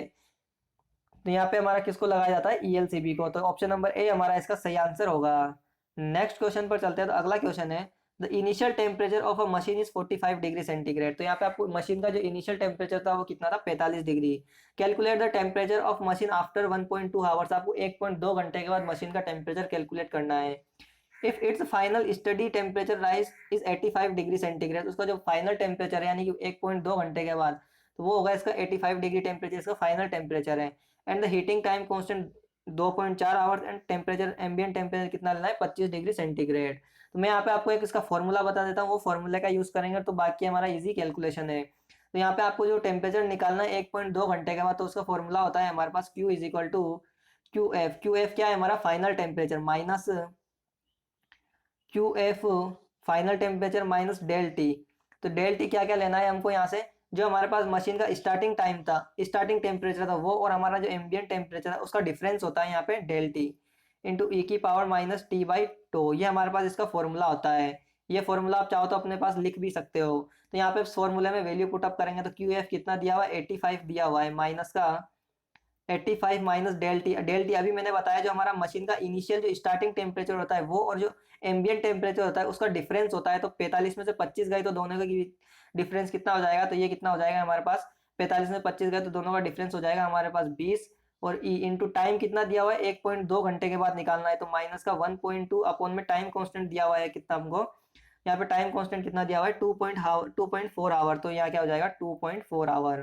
तो ये कितना हो जाएगा, 85 माइनस 85 में से 20 गए तो कितने बच जाएंगे, 65। और ये कितना हो जाएगा, ये हमारा हो जाएगा 0.5। तो ये कितना हो जाएगा हमारे पास, तो ये हो जाएगा हमारे पास पूरा ई की पावर माइनस 0.5। तो ये हमारा सही आंसर हो जाएगा। तो यहाँ पे आप देख भी सकते हो। तो इसको हम कैसे किस प्रकार लिख सकते हैं, तो इसको हम ऐसे लिख सकते हैं पूरे को, 85 माइनस 65 ई की पावर माइनस 0.5 डिग्री सेंटीग्रेड। तो ये हमारा इस क्वेश्चन का सही आंसर हो जाएगा, यानी कि ऑप्शन नंबर डी हमारा इसका सही आंसर होगा। अब चलते हैं नेक्स्ट क्वेश्चन पे। तो अगला क्वेश्चन है, which operation represent the correct sequence of the flow of electrical power from the generation to station. तो यहाँ पे हमारे जो जनरेशन से लेकर के स्टेशन तक जो पावर फ्लो होती है उसका हमको सीक्वेंस बताना है। तो सबसे पहले क्या होता है, हमारे पास प्राइमरी ट्रांसमिशन होता है। प्राइमरी ट्रांसमिशन क्या होता है, जो हम जनरेट करते हैं, यानी कि 11 केवी पे अब जो हम बिजली को जनरेट करते हैं तो उसको क्या करते हैं हम स्टेप अप करते हैं 132 केवी में, या फिर 220 केवी। तो मेनली तो हम 132 में करते हैं। उसके बाद क्या करते हैं, उसको ट्रांसमिट करते हैं। तो वो जो ट्रांसमिट होता है वो क्या होता है, हमारे पास प्राइमरी ट्रांसमिशन होता है। उसके बाद क्या करते हैं, सेकेंडरी ट्रांसमिशन करते हैं। सेकेंडरी ट्रांसमिशन क्या होता है कि जो वोल्टेज हमने स्टेप अप किया था 132 जो किया था उसको क्या करेंगे, वापस स्टेप डाउन करते हैं। तो स्टेप डाउन कितने में करते हैं, 66 केवी में करते हैं। तो यहाँ ये हमारा क्या होता है, सेकेंडरी ट्रांसमिशन होता है 66 केवी या 33 केवी में जो हम यहाँ पे स्टेप डाउन करते हैं। उसके बाद होता है प्राइमरी डिस्ट्रीब्यूशन, जो हमने 33 केवी या 66 केवी में स्टेप डाउन किया था तो उसको हम वापस से क्या करते हैं, स्टेप डाउन करते हैं और क्या करते हैं 33 केवी को हम क्या करते हैं 11 केवी में चेंज करते हैं। तो ये हमारा प्राइमरी डिस्ट्रीब्यूशन होता है। और सेकेंडरी डिस्ट्रीब्यूशन क्या होता है, जो हम 11 केवी जो वोल्टेज होता है इसको हम क्या करते हैं डिस्ट्रीब्यूशन कर देते हैं। यानी कि या तो अगर 3 फेज में बात करेंगे तो इससे स्टेप डाउन करेंगे तो 415 वोल्ट, या फिर सिंगल फेज में कितना 220 वोल्ट में स्टेप डाउन कर दे। तो ये हमारा होता है सेकेंडरी डिस्ट्रीब्यूशन। तो यहाँ पे हमारा इसका सही ऑप्शन क्या हो जाएगा, ऑप्शन नंबर डी हमारा इसका सही आंसर होगा। अगले क्वेश्चन पर चलते हैं। तो अगला क्वेश्चन है, the equipment that is use to disconnect the man under no load condition for safety isolation and maintenance is called. तो यहाँ पे हम जो इक्विपमेंट का यूज करते हैं तो वो कौन सा इक्विपमेंट है जो कि क्या करता है सेफ्टी पर्पस के लिए यूज होता है। तो सेफ्टी पर्पस के लिए यूज होता है और नो लोड पर ऑपरेट होता है। यानी कि जब लोड कट करने के बाद हम क्या करते हैं उसको ऑपरेट करवाते हैं, यानी कि नो लोड पे जो ऑपरेट होता है और सेफ्टी पर्पस के लिए हम उसको लगाते हैं तो वो क्या होता है हमारे पास आइसोलेटर होता है। इसी कारण से हम क्या क्या कहते हैं इसको नो लोड स्विच के नाम से भी जानते हैं, क्योंकि ये क्या करता है नो लोड पे वर्क करता है। और सर्किट ब्रेकर होता है, ये क्या करता है हमारा ऑन लोड पे वर्क करता है, यानी ऑन लोड पे सप्लाई को कट करने का काम करता है। और जो आइसोलेटर होता है इसका यूज किसके लिए करते हैं, हम सेफ्टी पर्पस के लिए करते हैं। अगले क्वेश्चन पर चलते हैं। तो नेक्स्ट क्वेश्चन है हमारे पास, the VI characteristics of a DC series generator are given from the figure. तो वीआई कैरेक्टरिस्टिक्स जो बात करते हैं हम डीसी सीरीज जनरेटर की, तो एक नंबर पे जो दी हुई है आपको, ये कौन सी कैरेक्टरिस्टिक्स है, ओपन सर्किट कैरेक्टरिस्टिक्स होती है। यानी कि इसी को हम क्या बोलते हैं, ओपन सर्किट कैरेक्टरिस्टिक्स भी बोल सकते हैं, या फिर मैग्नेटाइजेशन कैरेक्टरिस्टिक्स भी बोल सकते हैं, या फिर ये क्या होती है हमारी नो लोड कैरेक्टरिस्टिक्स। और सेकंड नंबर पे जो दी हुई है कौन सी कैरेक्टरिस्टिक्स है हमारी, तो ये हमारे पास है इंटरनल कैरेक्टरिस्टिक्स। और तीसरे नंबर पे जो ये कौन सी है हमारे पास, एक्सटर्नल कैरेक्टरिस्टिक्स। तो यहाँ पे हमारे पास तीनों कैरेक्टरिस्टिक्स शो की गई है। तो यहाँ पे हम देखते हैं ऑप्शन नंबर, तो ऑप्शन नंबर कौन सा सही है, ऑप्शन नंबर ए हमारा इसका सही आंसर हो जाएगा। पहली ओपन सर्किट कैरेक्टरिस्टिक्स है, दूसरी इंटरनल कैरेक्टरिस्टिक्स है और तीसरी एक्सटर्नल कैरेक्टरिस्टिक्स। तो ऑप्शन नंबर फर्स्ट हमारा इसका सही आंसर होगा। नेक्स्ट क्वेश्चन पर चलते हैं। तो अगला क्वेश्चन है, if A and B are the logical input to the following circuit, determine the logical relation between the input and output। तो यहाँ से हमको क्या बताना है, A और B हमारे इनपुट है, तो यहाँ पे हमको आउटपुट जो है वो कब मिलेगा। तो यहाँ पे देखते हैं हम सबसे पहले। तो अगर बात करता हूँ, यहाँ पे हमारे पास दो इनपुट है A और B, ये हो जाएगा 0 0 0 1, इधर लिख लेते हैं हम यहाँ पे इनपुट को। ये हमारे पास A और B दो इनपुट है, तो ये कितना हो जाएगा 0 0 0 1 1 0 और 1 1। तो अब हमको आउटपुट जो है वो किस किस कंडीशन में मिलेगा। अगर हमारा D1, अगर दोनों ही D 0 होंगे, यानी कि A और B पे 0 होगा, तो क्या होगा हमारा आउटपुट पे हमको 0 मिलेगा। अगर हमारा यहाँ पे A पे अगर 1 जाता है, तो क्या हो जाएगा हमारा D1 जो ऑन हो जाएगा और D2 हमारा क्या हो रहेगा, ऑफ रहेगा। तो आउटपुट में क्या मिलेगा हमको, C पे 1 मिलेगा, हाई मिलेगा। अगर हमारा क्या हो जाएगा B, अब यहाँ पे अगर हमारा B ऑन होता है, तो B ऑन होगा, तो अब यहाँ पे अगर इस पे 0 होगा, तो ये क्या हो जाएगा हमारे पास कि यहाँ से हमारे पास 1 जा रहा, तो ये इस बार भी हमको आउटपुट पे क्या मिल जाएगा, 1 मिल जाएगा। और अगर दोनों ही हमारे 1 1 होते हैं, तो फिर तो हमको दोनों से ही क्या मिल जाएगा, आउटपुट मिल जाएगा 1। तो ये हमारा किस प्रकार का ट्रूथ टेबल बनती है। तो आपको याद होगा कि ये जो ट्रूथ टेबल होती है किसकी होती है, और गेट की होती है। किसकी होती है, और गेट की, क्योंकि और गेट में क्या होता है, अगर एक भी इनपुट हाई होता है तो हमको आउटपुट क्या मिलता है, हाई मिलता है। और गेट को हम किस प्रकार से लिखते हैं, ए प्लस बी, ये और गेट का रिप्रेजेंटेशन होता है। तो यहाँ पे हमारा जो सर्किट है ये किसको रिप्रेजेंट कर रहा है, और गेट को रिप्रेजेंट कर रहा है, लॉजिकल सर्किट। तो यहाँ पे क्या हो जाएगा, A plus B, option number D हमारा इस क्वेश्चन का सही आंसर होगा। अगले क्वेश्चन पर चलते हैं। तो नेक्स्ट क्वेश्चन है, which of the following control method is not provided for AC drive. तो यहाँ पे हमारे पास एसी ड्राइव के लिए कौन सा मेथड जो होता है, कंट्रोल मेथड होता है, वो नहीं प्रोवाइड किया जाता है। तो चेंजिंग द सप्लाई फ्रीक्वेंसी तो हमारा एसी में ही यूज होता है। Injected resistance in the rotor resistance, ये हमारा इंडक्शन मोटर में यूज होता है, जो कि हमारा एसी मोटर होती है। फील्ड कंट्रोल मेथड ये हमारा डीसी मोटर में यूज होता है। और चेंजिंग द सप्लाई वोल्टेज ये भी हमारा एसी में यूज होता है। तो हमारा फील्ड कंट्रोल मेथड किस में यूज होता है, डीसी में यूज होता है। तो कौन सा एसी ड्राइव में प्रीफर नहीं किया जाता, फील्ड कंट्रोल मेथड। इसे कहाँ प्रीफर किया जाता है, डीसी में प्रीफर किया जाता है। और जब भी हम डीसी में अगर फील्ड कंट्रोल मेथड की बात करें, तो अगर हम फील्ड कंट्रोल मेथड का जो यूज होता है, ये कहाँ होता है, अबोव बेस स्पीड से ही हम क्या करते हैं, स्पीड को कंट्रोल कर सकते हैं फील्ड कंट्रोल मेथड के द्वारा। और यहाँ पे फील्ड कंट्रोल मेथड में जब हम अबोव बेस स्पीड से यूज पे स्पीड कंट्रोल करते हैं, अबोव बेस स्पीड। और यहाँ पे जब हम बेस स्पीड से स्पीड कंट्रोल करते हैं, तो उस टाइम पे हमको क्या मिलता है, यहाँ पे कांस्टेंट पावर मिलती है। और वेरिएबल क्या होता है, वेरिएबल टॉर्क मिलता है। नेक्स्ट क्वेश्चन पर चलते हैं। तो अगला क्वेश्चन है, which of the following characteristic is not an electrical characteristic considered during the selection of motor. तो जब भी हम किसी मोटर को सेलेक्ट करते हैं, तो हम उसकी कौन कौन सी इलेक्ट्रिकल कैरेक्टरिस्टिक्स को देख करके हम उसको सेलेक्ट करते हैं। तो उसकी हम रनिंग कैरेक्टरिस्टिक्स को देखते हैं, स्टार्टिंग कैरेक्टरिस्टिक्स को देखते हैं, स्पीड कंट्रोल को देखते हैं। उसके अलावा हम उसकी एफिशिएंसी को देखते हैं कि मोटर की एफिशिएंसी कितनी है। उसके अलावा हम उसकी प्रोटेक्शन को देखते हैं कि मोटर को हम प्रोटेक्शन जो स्कीम है वो किस प्रकार से यूज़ की जाती है, मतलब कौन सी प्रोटेक्शन यूज़ हो रही है। उसके अलावा हम उसमें टॉर्क की कैरेक्टरिस्टिक्स को देखते हैं। तो ये सारी चीज़ें हम क्या देखते हैं, एक मोटर को सेलेक्ट करते टाइम देखते हैं। लेकिन जो हमारा ट्रांसमिशन ऑफ ड्राइव है, इसको हम कभी भी नहीं देखते कि या जब हम मोटर को सेलेक्ट करते हैं तो ये हमारा मेन कंसिडरेबल नहीं होता है। तो ऑप्शन नंबर सी हमारा इसका सही आंसर होगा। अगले क्वेश्चन पर चलते हैं। तो नेक्स्ट क्वेश्चन है, in railway electrification the voltage and frequency respectively three phase AC system. यहाँ से आपको याद रखना है, जो क्वेश्चन है थ्री फेस एसी सिस्टम की बात कर रहा है, ना कि सिंगल फेस एसी सिस्टम। तो रेलवे में यूज होता है वो सिंगल फेस। अभी जो नॉर्मली यूज हो रहा है हमारा, वो यूज हो रहा है 25 केवी 50 हर्ट्ज, जो कि सिंगल फेस सप्लाई होती है। यहाँ से आपको क्वेश्चन में थ्री फेस सिस्टम के बारे में पूछा गया है। तो थ्री फेस में क्या हो जाएगा हमारे पास, थ्री फेस के लिए क्या हो जाएगा, 3 से लेकर के 5 केवी एंड 16 सहित 2/3 हर्ट्ज, यानी कि ऑप्शन नंबर बी इसका सही आंसर होगा। अगले क्वेश्चन पर चलते हैं। तो नेक्स्ट क्वेश्चन है, in terms of energy band semiconductor can be define as those material that have. तो हमारा सेमीकंडक्टर एनर्जी बैंड के की बात करते हैं, तो उसमें हमारे सेमीकंडक्टर मटेरियल होते हैं वो किस प्रकार से बिहेव करते हैं। तो हमारे जो सेमीकंडक्टर होते हैं इनमें एनर्जी बैंड जो होता है ये हमारा क्या होता है, ये होता है हमारा कंडक्शन बैंड होता है और ये हमारा वैलेंस बैंड होता है। तो इनमें एनर्जी बैंड गैप जो होता है ये बीच वाला, ये कितना होता है हमारे पास, लगभग 5 से लेकर के 6 इलेक्ट्रॉन वोल्ट तक इनमें क्या होता है, एनर्जी बैंड गैप होता है। और इनकी प्रॉपर्टीज किसके बीच में लाई करती है, तो ये हमारा कंडक्टर और सेमी कंडक्टर और इंसुलेटर के बीच में क्या होती है, इनकी प्रॉपर्टीज लाई करती है सेमी कंडक्टर्स की। तो यहाँ पे हमारा इसका सही आंसर क्या हो जाएगा, ऑप्शन नंबर फर्स्ट इसका सही आंसर होगा। Almost the empty conduction band and almost filled with valence electron with very low narrow energy band gap in the conduction and valence band. तो यहाँ पे क्या होता है हमारे पास, ये एक कंडक्शन एक वैलेंस बैंड होता है और एक हमारे पास एक कंडक्शन बैंड होता है, ये वाला हमारे पास कंडक्शन बैंड होता है। तो क्या होता है कि जितने भी हमारे सेमी कंडक्टर होते हैं इसमें क्या होता है, जितने भी फ्री इलेक्ट्रॉन्स होते हैं वो कहाँ होते हैं, हमारे स्टार्टिंग में वैलेंस बैंड में होता है। जैसे ही इनको एनर्जी मिलती है तो ये कहाँ चले जाते हैं, कंडक्शन बैंड में जाना स्टार्ट कर देते हैं। यानी क्या होता है कि हमारे की जो जो सेमी कंडक्टर में स्टार्टिंग में यानी कि 0 डिग्री सेंटीग्रेड पे जो इलेक्ट्रॉन्स होते हैं ये कहाँ लाई करते हैं, वैलेंस बैंड में लाई करते हैं। तो ऑप्शन नंबर हमारा इसका सही आंसर ए हो जाएगा।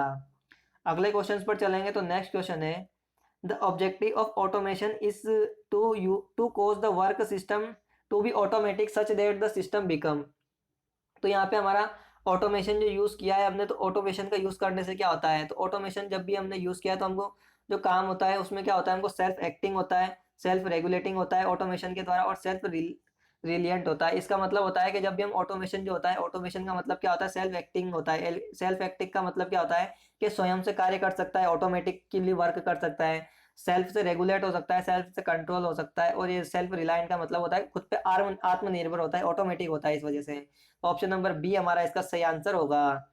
अगले क्वेश्चन पर चलते हैं। तो नेक्स्ट क्वेश्चन है, determine the unknown resistance R in the given network for the galvanometer reads zero. यहाँ पे आपका जो जी है ये क्या कर रहा है, जीरो रीड कर रहा है। तो इसका मतलब क्या हो जाएगा, हमारा ये ब्रिज है, ये क्या बैलेंस ब्रिज है, तो ये हमारा इस आर्म इन दोनों आर्म का रेसिस्टेंस का मल्टीप्लाई इसके बराबर होगा। तो ये क्या हो जाएगा हमारा P इंटू एस बराबर क्या हो जाएगा, R इंटू क्यू। तो R की वैल्यू निकालेंगे तो R बराबर क्या हो जाएगा, पी एस अपॉन क्यू। ये हमारा इसका सही आंसर हो जाएगा। तो ऑप्शन नंबर देखते हैं यहाँ पे ऑप्शन नंबर कौन सा सही होगा, तो ऑप्शन नंबर सी इसका सही आंसर होगा। अगले क्वेश्चन पर चलते हैं। तो नेक्स्ट क्वेश्चन है, a 10 megawatt steam station use coal of calorific value of 6400 kilo calorie. Thermal efficiency of a station is 30% and electrical efficiency is 92%। Find the overall efficiency. तो यहाँ पे आपको जो थर्मल पावर प्लांट की जो overall efficiency जो होती है, ओवरऑल एफिशिएंसी, ये क्या होती है हमारे पास, थर्मल एफिशिएंसी इंटू मल्टीप्लाई होती है हमारे पास इलेक्ट्रिकल एफिशिएंसी का। इलेक्ट्रिकल एफिशिएंसी दोनों को मल्टीप्लाई करना है। तो थर्मल एफिशिएंसी कितनी दी हुई है हमको, ये दी हुई है 30%, यानी कि 0.30। थर्मल एफिशिएंसी इलेक्ट्रिकल एफिशिएंसी कितनी है, 0.92। इनटू में परसेंटेज में चेंज करने के लिए 100 से मल्टीप्लाई कर देंगे तो ये कितना आ जाएगी हमारी 27.6%। ये हमारे पास फॉर्मूला होता है ओवरऑल एफिशिएंसी को कैलकुलेट करने का, thermal efficiency into electrical efficiency. तो यहाँ पे आपको थर्मल एफिशिएंसी भी दी हुई है और इलेक्ट्रिकल भी दी हुई है, तो सीधा दोनों का मल्टीप्लाई कर देंगे तो हमको कितना मिल जाएगा, 27.6%। तो ऑप्शन नंबर सी इस क्वेश्चन का सही आंसर होगा। अगले क्वेश्चन पर चलते हैं। तो नेक्स्ट क्वेश्चन है, with respect to automation choose the wrong statement. तो हमको ऑटोमेशन के रेस्पेक्ट में गलत स्टेटमेंट चूज करना है। तो क्या होता है कि it provides better working condition for workers, ये हमारा सही है क्योंकि ऑटोमेशन क्या करता है, बेटर वर्किंग कंडीशन प्रोवाइड करता है वर्कर्स के लिए। इट डिक्रीज द अनएम्प्लॉयमेंट, ये हमारा गलत है, ये अनएम्प्लॉयमेंट को डिक्रीज नहीं करता है, कम नहीं करता है। There is increase in the productivity, जो अभी हम जिस भी चीज़ का प्रोडक्शन कर रहे हैं उसके प्रोडक्शन में क्या होता है, इंक्रीमेंट होता है।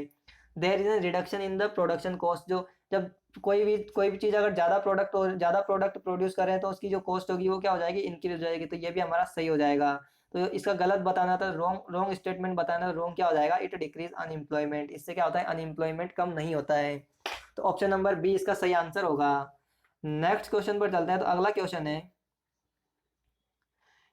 is an electromechanical device that consists of an actuator mechanically linked to set of a contact. When the objects come into the contact with the actuator and device operate and contact to make or break the electrical connection। तो यहाँ पे हमारा ये क्या होता है, एक limiter switch होता है। तो ऑप्शन नंबर हमारा डी इस क्वेश्चन का सही आंसर हो जाएगा। तो क्वेश्चन क्या आता है कि हमारे पास लिमिटर स्विच की आपको जो होता है ये होता क्या है, तो लिमिटर स्विच हमारे पास एक ऑटोमेटिकली मैकेनिकल स्विच होता है। इसमें क्या होता है, हमारे पास एक एक्चुएटर होता है, उस एक्चुएटर में क्या होता है, उस एक्चुएटर में क्या होता है, उसके कॉन्टेक्ट में अगर कोई भी लोड आता है तो वो क्या होता है, लोड उसके कॉन्टेक्ट को बंद कर देता है या ब्रेक, या तो मेक करेगा या ब्रेक करेगा, तो दोनों करेगा, तो हमारा ये क्या हो जाएगा, लिमिटर स्विच होता है। और लिमिट स्विच का हम यूज़ क्या कर सकते हैं, जैसे कि हमारा दरवाजा हो गया या गेट हो गया या फिर खिड़की खोलने वाली मोटर होती है उसमें यूज़ करते हैं, या फिर लिफ्ट हो गया या फिर क्रेन्स हो गया या होइस्ट हो गया, उसमें इसका यूज़ करते हैं लिमिट स्विच का। नेक्स्ट क्वेश्चन पर चलेंगे, तो अगला क्वेश्चन है कंसिडर द बिलो पॉइंट्स। हमको जो पॉइंट दिए हुए हैं इनको कंसिडर करना और बताना है which of the above constitute specification that needs to be consider while selecting wires. तो जब हमको वायर को सेलेक्ट करेंगे तो हमको कौन कौन से पॉइंट्स को ध्यान में रखना चाहिए, यह हमको यहाँ से देख करके बताना है। Minimize the size of cable, cable की साइज कम से कम होनी चाहिए, ये हमारा सही ऑप्शन है। वोल्टेज ड्रॉप हमारा कम से कम होना चाहिए वायर्स के अंदर। करंट कैरिंग कैपेसिटी, यहाँ पे हम उसकी देख करके सेलेक्ट करें किस प्रकार की वायर की करंट कैरिंग कैपेसिटी है। और टाइप ऑफ इंसुलेशन यूज, हम क्या हमने जो वायर यूज किया है उसमें किस तरह का इंसुलेशन हो रखा है। तो इन सभी पॉइंट को हम क्या करते हैं, एक वायर को सेलेक्ट करते टाइम इन सारे पॉइंट्स को कंसीडर करते हैं। तो ऑप्शन नंबर यहाँ पे क्या हो जाएगा, ऑप्शन नंबर 4 हमारा इसका सही आंसर होगा। अगले क्वेश्चन पर चलते हैं। तो नेक्स्ट क्वेश्चन है let W be the weight per unit length of the conductor, H be the horizontal tension and L is the span of length, then the sag in a freely suspended conductor is determined। तो यहाँ पे आपको sag का formula बताना है। तो sag क्या होता है हमारा डब्ल्यू एल स्क्वेयर, ये क्या होता है हमारे पास W L square upon 8t, ये हमारे पास sag का फॉर्मूला होता है। तो यहाँ पे ऑप्शन नंबर सी हमारा इस क्वेश्चन का सही आंसर होगा। अगले क्वेश्चन पर चलते हैं। तो नेक्स्ट क्वेश्चन है which of the following Indian electricity rule describe the guarding of an electrical system. तो हमारे इलेक्ट्रिकल सिस्टम में जो गार्डिंग होती है उससे रिलेटेड कौन सा जो गार्डिंग से रिलेटेड है उससे रिलेटेड हमारा कौन सा आई रूल है। तो ये होता है हमारा रूल नंबर 88, यानी कि ऑप्शन नंबर ए हमारा इसका सही आंसर हो जाएगा। तो यहाँ पे हमारे पास जो गार्डिंग होती है ये दो प्रकार की होती है, एक तो हम यूज करते हैं क्रेडल टाइप गार्डिंग, और एक यूज करते हैं हम केज टाइप गार्डिंग। तो जो हमारी क्रेडल टाइप जो गार्डिंग होती है कौन सी लाइन में यूज होती है, ये हमारी हॉरिजॉन्टल लाइन में यूज होती है। जो हमारी हॉरिजॉन्टल लाइन होती है उसमें हम किसका यूज करते हैं, क्रेडल टाइप गार्डिंग का यूज करते हैं। और जो केज टाइप गार्डिंग होती है इसका यूज कहाँ करते हैं, हम वर्टिकल टाइप लाइन में, वर्टिकल लाइन टाइप में। यानी किस प्रकार से करते हैं कि अगर बात करता हूँ मैं हॉरिजॉन्टल की, तो मान लेते हैं हमारे पास ये पोल है, इस पोल पे ये हॉरिजॉन्टली हमारे पास क्या होती है, क्रॉस आर्म होती है, और इस पे क्या होता है हमारे पास ये कंडक्टर्स के लिए यहाँ पे इंसुलेटर्स लगे होते हैं और इस पे हमारे वायर्स जाते हैं। तो हम क्या करते हैं, इस जो क्रॉस आर्म है इसके नीचे क्या करते हैं, गार्डरिंग लगा देते हैं हॉरिजॉन्टली। तो जब भी अगर हमारा कोई ये वायर यहाँ से टूटेगा तो ये क्या करेगा, इस पे गिर जाएगा, यानी कि जो हमने गार्डिंग करी है इस पे गिर जाएगा, डायरेक्ट जमीन पे नहीं गिरेगा। और इसको हम क्या कर देते हैं, गार्डिंग को अर्थ से कनेक्ट कर देते हैं, तो जितना भी करंट वोल्टेज है वो क्या हो जाएगा, ग्राउंड हो जाएगा। और वर्टिकल की बात करता हूँ तो वर्टिकल किस प्रकार से करते हैं, तो वर्टिकल में क्या होता है हमारे पास, मान लिया हमारे पास ये पोल होता है, तो यहाँ पे क्या होता है हमारे पास ये 3 लाइन जाती है, 3 लाइन में क्या हमारे पास ये तीनों लाइन के ये कंडक्टर है। तो क्या करते हैं हम यहाँ पे केज टाइप गार्डिंग का यूज करते हैं, यानी केज बना देते हैं, यानी कि इन तीनों में से अगर कोई भी वायर्स गिरेगा तो वो क्या हो जाएगा, इस केज में गिर जाएगा। तो इससे क्या होगा, डायरेक्टली अर्थ पे नहीं गिरेगा, तो यहाँ पे किसी को नुकसान नहीं होगा। और इसको क्या कर देते हैं हम, अर्थ से कनेक्ट कर देते हैं। तो ये हमारे पास होती है गार्डिंग, दो टाइप की होती है, क्रेडल टाइप और केज टाइप। क्रेडल टाइप का यूज होता है हॉरिजॉन्टल लाइंस में और केज टाइप का यूज होता है वर्टिकल लाइंस में। तो रूल नंबर 88 किससे रिलेट करता है, हमारा गार्डिंग से रिलेट करता है। उसके बाद यहाँ पे रूल नंबर 85 होता है, ये किससे रिलेट करता है हमारे, तो ये रिलेट करता है हमारा जो पोल्स के बीच में, हमारे पास जो पोल्स के बीच की जो डिस्टेंस होती है, यानी कि जो मिनिमम डिस्टेंस होती है, ये क्या करती है, उससे रिलेट करता है। तो हम यहाँ लिख सकते हैं जो हमारे पोल होते हैं, पोल के बीच में हमारे क्या पास जो होता है, क्या होता है, मैक्सिमम डिस्टेंस को, मैक्सिमम डिफरेंस को बताता है, किसको, डिफरेंस को, कि हमारे पास जो दो पोल है उनके बीच में मैक्सिमम डिफरेंस कितना, ये हमारा हो गया रूल नंबर 85। और रूल नंबर 75 क्या होता है, कि रूल नंबर 75 होता है कि हमारे भी कोई भी ओवरहेड लाइन के जो तार होते हैं, यानी कि जो हमारे जो ओवरहेड लाइन होती है वो अगर तार हमारे टूट जाते हैं तो अगर हमको दोबारा से बांधते हैं, यानी कि दोबारा से अगर उनको ट्विस्ट करते हैं तो उनको हम इस प्रकार से बांधते हैं कि जो उनकी जो मैकेनिकल स्ट्रेंथ होती है वो इलेक्ट्रिकल स्ट्रेंथ से कितनी परसेंट होती है, 95% तक उनकी मैकेनिकल स्ट्रेंथ होनी चाहिए इलेक्ट्रिकल स्ट्रेंथ के कंपैरिजन में। तो यह होता है हमारा रूल नंबर 75। अगले क्वेश्चन पर चलेंगे। तो नेक्स्ट क्वेश्चन है the load side typically distribution system है। तो जो हमारा लोड साइड जो होता है उसमें किस तरह का डिस्ट्रीब्यूशन होता है, तो आपको पता है 4 वायर 440 वोल्ट, और क्योंकि 3 तो हमारे क्या होते हैं, फेज होते हैं, एक हमारा अर्थ का वायर होता है, और 3 फेज में कौन सी सप्लाई यूज करते हैं, 440 वोल्ट। तो ये कौन सा हो जाएगा हमारा डिस्ट्रीब्यूशन साइड में 4 वायर 440 वोल्ट। अगले क्वेश्चन पर चलते हैं। तो नेक्स्ट क्वेश्चन है in the overhead system the maximum disruptive stress exist between. तो जो हमारे ओवरहेड सिस्टम होता है इसमें मैक्सिमम डिसरप्टिव स्ट्रेस जो होता है ये किसके बीच में एग्जिस्ट करता है, लाई करता है, तो ये हमारा कंडक्टर और अर्थ के बीच में लाई करता है। तो ऑप्शन नंबर बी हमारा इस क्वेश्चन का सही आंसर होगा। अगला क्वेश्चन है the use of optical isolation in the input module side of a controller device. जो हमारा ऑप्टिकल आइसोलेशन होता है उसमें इनपुट साइड में जो मॉड्यूल होता है उसमें जो कंट्रोलर डिवाइस होता है वो क्या होता है, reduce the effect of the electrical noise. तो जो हम वहाँ पे हम जो इनपुट मॉड्यूल लगाते हैं तो उसमें कंट्रोलर डिवाइस जो होता है वो क्या करता है, हमारा जो इनपुट साइड में जो इलेक्ट्रिकल नॉइज होता है उसको रिड्यूस कर देता है, और हमारा जो मॉड्यूल होता है उसको क्या करता है, जो हमारा हाई वोल्टेज जो लाइन में जो ट्रांजिएंट वोल्टेज आता है उससे डैमेज होने से बचाता है। तो ऑप्शन नंबर ए हमारा इसका सही हो जाएगा, रिड्यूस द इलेक्ट्रिकल नॉइज और prevent the damage to processor due to line voltage transient जो हमारे लाइन में जो ट्रांजिएंट वोल्टेज आता है उससे बचाता है प्रोसेसर को, और क्या करता है हमारा इलेक्ट्रिकल नॉइज को कम करता है। तो ये किसका काम होता है, हमारे पास इनपुट मॉड्यूल का काम होता है। इनपुट मॉड्यूल में हमारे पास ऑप्टिकल आइसोलेशन का ये हमारा काम होता है। तो ऑप्शन नंबर ए हमारा इसका सही आंसर होगा। अगले क्वेश्चन पर चलेंगे। तो अगला क्वेश्चन है line to ground fault occurs. तो जो हमारा लाइन टू ग्राउंड फॉल्ट होता है ये किस किस के बीच में अकर्स होता है। तो लाइन टू ग्राउंड फॉल्ट कब अकर होगा हमारे पास, यानी कि ये हमारे पास लाइन है और ये हमारे पास लाइन है और ये हमारे पास अर्थ है। तो यह क्या होगा हमारे पास, जब इसके बीच का जो इंसुलेशन है, जो लाइन और अर्थ के बीच का इंसुलेशन है वो क्या हो जाएगा, ब्रेक डाउन हो जाएगा, और जो हमारी लाइन है वो क्या हो जाएगी, अर्थ से कनेक्ट हो जाएगी, तभी हमारा लाइन टू ग्राउंड फॉल्ट होगा। तो क्या हो जाएगा, due to insulation breakdown between one of the phase and earth. यानी कि अर्थ और फेज के बीच में जब हमारा इंसुलेशन का ब्रेकडाउन हो जाएगा और जब फेज वायर है वो अर्थ से कनेक्ट हो जाएगा तो हमारा ये क्या होगा, लाइन टू ग्राउंड फॉल्ट हो जाएगा। और हमारा जो लाइन टू ग्राउंड होते हैं पूरे पावर सिस्टम में वो कितने परसेंट होते हैं, लगभग 85% जितने भी फॉल्ट होते हैं वो हमारे लाइन टू ग्राउंड फॉल्ट ही होते हैं। तो ऑप्शन नंबर बी हमारा इस क्वेश्चन का सही आंसर होगा। अगले क्वेश्चन पर चलेंगे। तो नेक्स्ट क्वेश्चन है the overall efficiency of steam power plant. तो अभी मैंने आपको बताया था ऊपर वाले क्वेश्चन में कितनी होती है, 25 से लेकर के 30% तक क्या होती है हमारी ओवरऑल एफिशिएंसी होती है थर्मल पावर प्लांट की, स्टीम पावर प्लांट की। तो यहाँ से ऑप्शन नंबर बी हमारा इसका सही आंसर हो जाएगा। अब चलते हैं अगले क्वेश्चन पर। तो हमारा यहाँ पे नेक्स्ट क्वेश्चन आता है the low that describe the economic choose of conductor size. तो हमारा वो कौन सा लो है जो इकोनॉमिक साइज को डिस्क्राइब करता, तो ये होता है हमारा केल्विन्स लो। तो ऑप्शन नंबर डी हमारा इस क्वेश्चन का सही आंसर होगा। जो केल्विन्स लो होता है इसमें हमारे पास क्या होती है, हमारे पास दो कॉस्ट होती है। एक तो होती है हमारे पास कैपिटल कॉस्ट जिसे हम किससे डिनोट करते हैं, ए प्लस बी। बी से हमने डिनोट कर दिया, ए और बी क्या है हमारे पास कांस्टेंट है, और ये क्या हो जाएगा हमारा ए यहाँ पे क्या हो जाएगा, इसे हम फिक्स्ड कॉस्ट बोलेंगे, क्या बोलेंगे, फिक्स्ड कॉस्ट। और ये हमारे पास बी क्या हो जाएगी हमारे पास, ये जो है ये हमारे पास क्या हो जाएगा बी ए, ये हो जाएगा हमारे पास वेरिएबल कॉस्ट। और एक होता है हमारे पास एनर्जी वेस्टेड इन कंडक्टर। जो हमारे पास जो कंडक्टर होता है उसमें कितनी एनर्जी वेस्ट हुई है, तो इसे हम कैसे लिखेंगे, एनर्जी वेस्टेज इन कंडक्टर। तो ये क्या होता है हमारे पास, इसे हम लिखते हैं सी अपॉन ए से। तो हमारे यहाँ पे सी क्या है, ये भी हमारा कांस्टेंट है, और ए और बी भी हमारे क्या कांस्टेंट है। तो यहाँ पे हमारे पास जो कंडीशन आती है कि हमारी वो कौन सी कॉस्ट होगी उस पर हमारा जो कंडक्टर की साइज इकोनॉमिकल होगी, तो उसके लिए हम यहाँ पे जो कंडीशन होती है, तो कंडीशन क्या आती है हमारे पास, B A is equal to C upon A, ये हमारे पास कंडीशन होती है। कंडीशन किसके लिए होती है, मिनिमम कॉस्ट के लिए, यानी कि मिनिमम कॉस्ट की हमारे पास कंडीशन होती है। अगर हमारे पास बी ए बराबर सी अपॉन ए हो जाता है तो इस कंडीशन में हमारे पास जो कंडक्टर की साइज होगी, जो कंडक्टर की जो कॉस्ट होगी वो क्या होगी, मिनिमम होगी।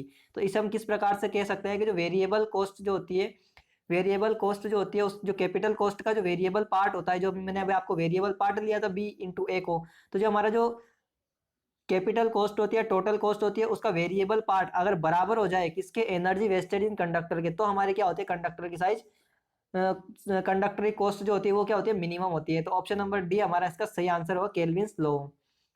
अगले क्वेश्चन पर चलते हैं। तो अगला क्वेश्चन है which of the following statement is not true with respect to transmission system. आपको यहाँ पे गलत ऑप्शन बताना है कौन सा यहाँ पे सही नहीं है ट्रांसमिशन रेस्पेक्ट के सिस्टम में।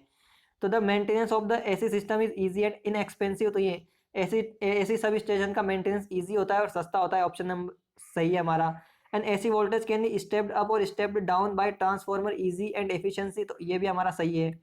Due to skin effect in the AC system the effective resistance of the line is decrease. तो यहाँ पे डिक्रीज नहीं होता, इफेक्टिव इफेक्टिव रेसिस्टेंस जो होता है वो क्या हो जाता है, डिक्रीज हो जाता है। और इफेक्टिव रेसिस्टेंस जो होता है वो क्या हो जाता है हमारा यहाँ पे इंक्रीज हो जाता है। और इफेक्टिव रेसिस्टेंस इंक्रीज होने के कारण जो होता है लाइन में क्या होते हैं, लॉसेस जो होते हैं वो भी इंक्रीज हो जाते हैं। तो ऑप्शन नंबर सी हमारा इसका सही आंसर हो जाएगा। जो हमारा यहाँ पे एसी सिस्टम होता है उसमें क्या होता है, स्किन इफेक्ट के कारण इफेक्टिव रेसिस्टेंस होता है वो क्या होता है, इंक्रीज हो जाता है। और उसके कारण जो होता है हमारे लाइन के क्या होते हैं, लॉसेस भी इंक्रीज हो जाते हैं। तो ऑप्शन नंबर सी हमारा इसका सही आंसर हो जाएगा।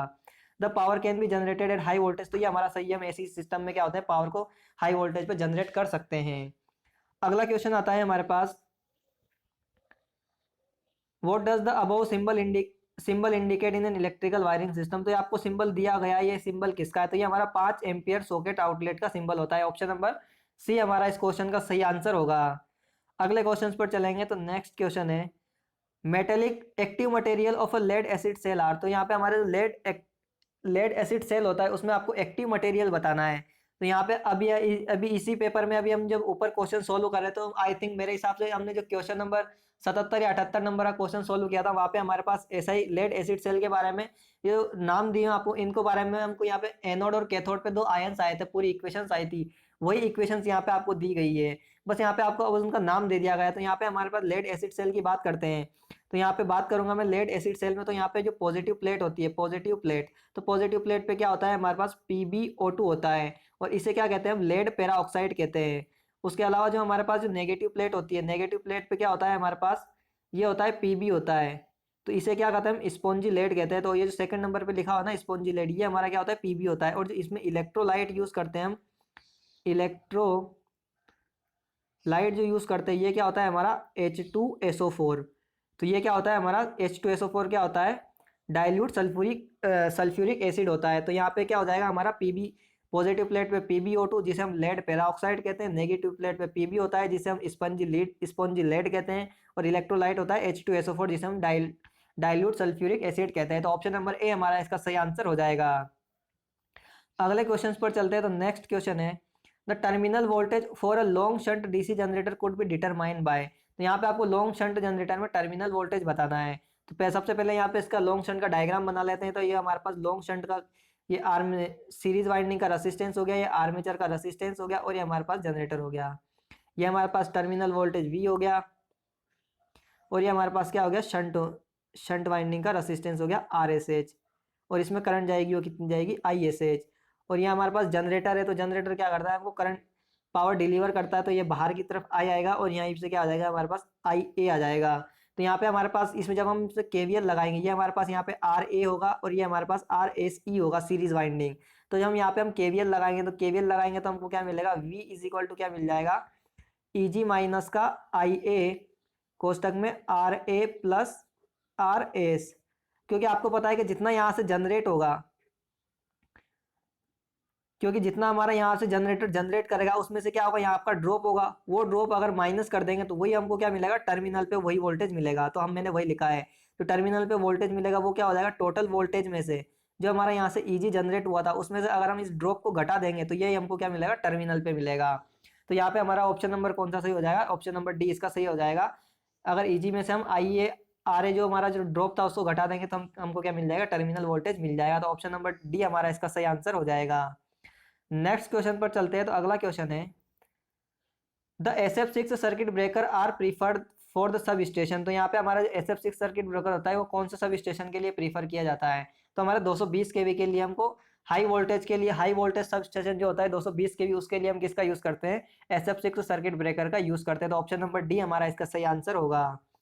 अगले क्वेश्चन पर चलते हैं। तो नेक्स्ट क्वेश्चन है, the fusing factor of fuse is determined by. तो हमारा फ्यूजिंग फैक्टर क्या होता है फ्यूज का, ये होता है फ्यूज करंट में अपॉन में करंट रेटिंग ऑफ फ्यूज, और इसकी वैल्यू हमेशा क्या होती है, लेस देन 1 होती है। तो ये आपको डायरेक्ट फ्यूजिंग फैक्टर याद रखना है, और इसकी वैल्यू हमेशा क्या होगी, 1 से कम होती है।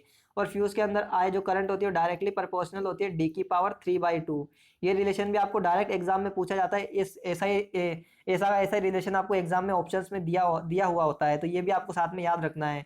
यहाँ पे डी क्या होता है, ये होता है डायमीटर ऑफ कंडक्टर होता है। अब चलेंगे नेक्स्ट क्वेश्चन पे। तो अगला क्वेश्चन है,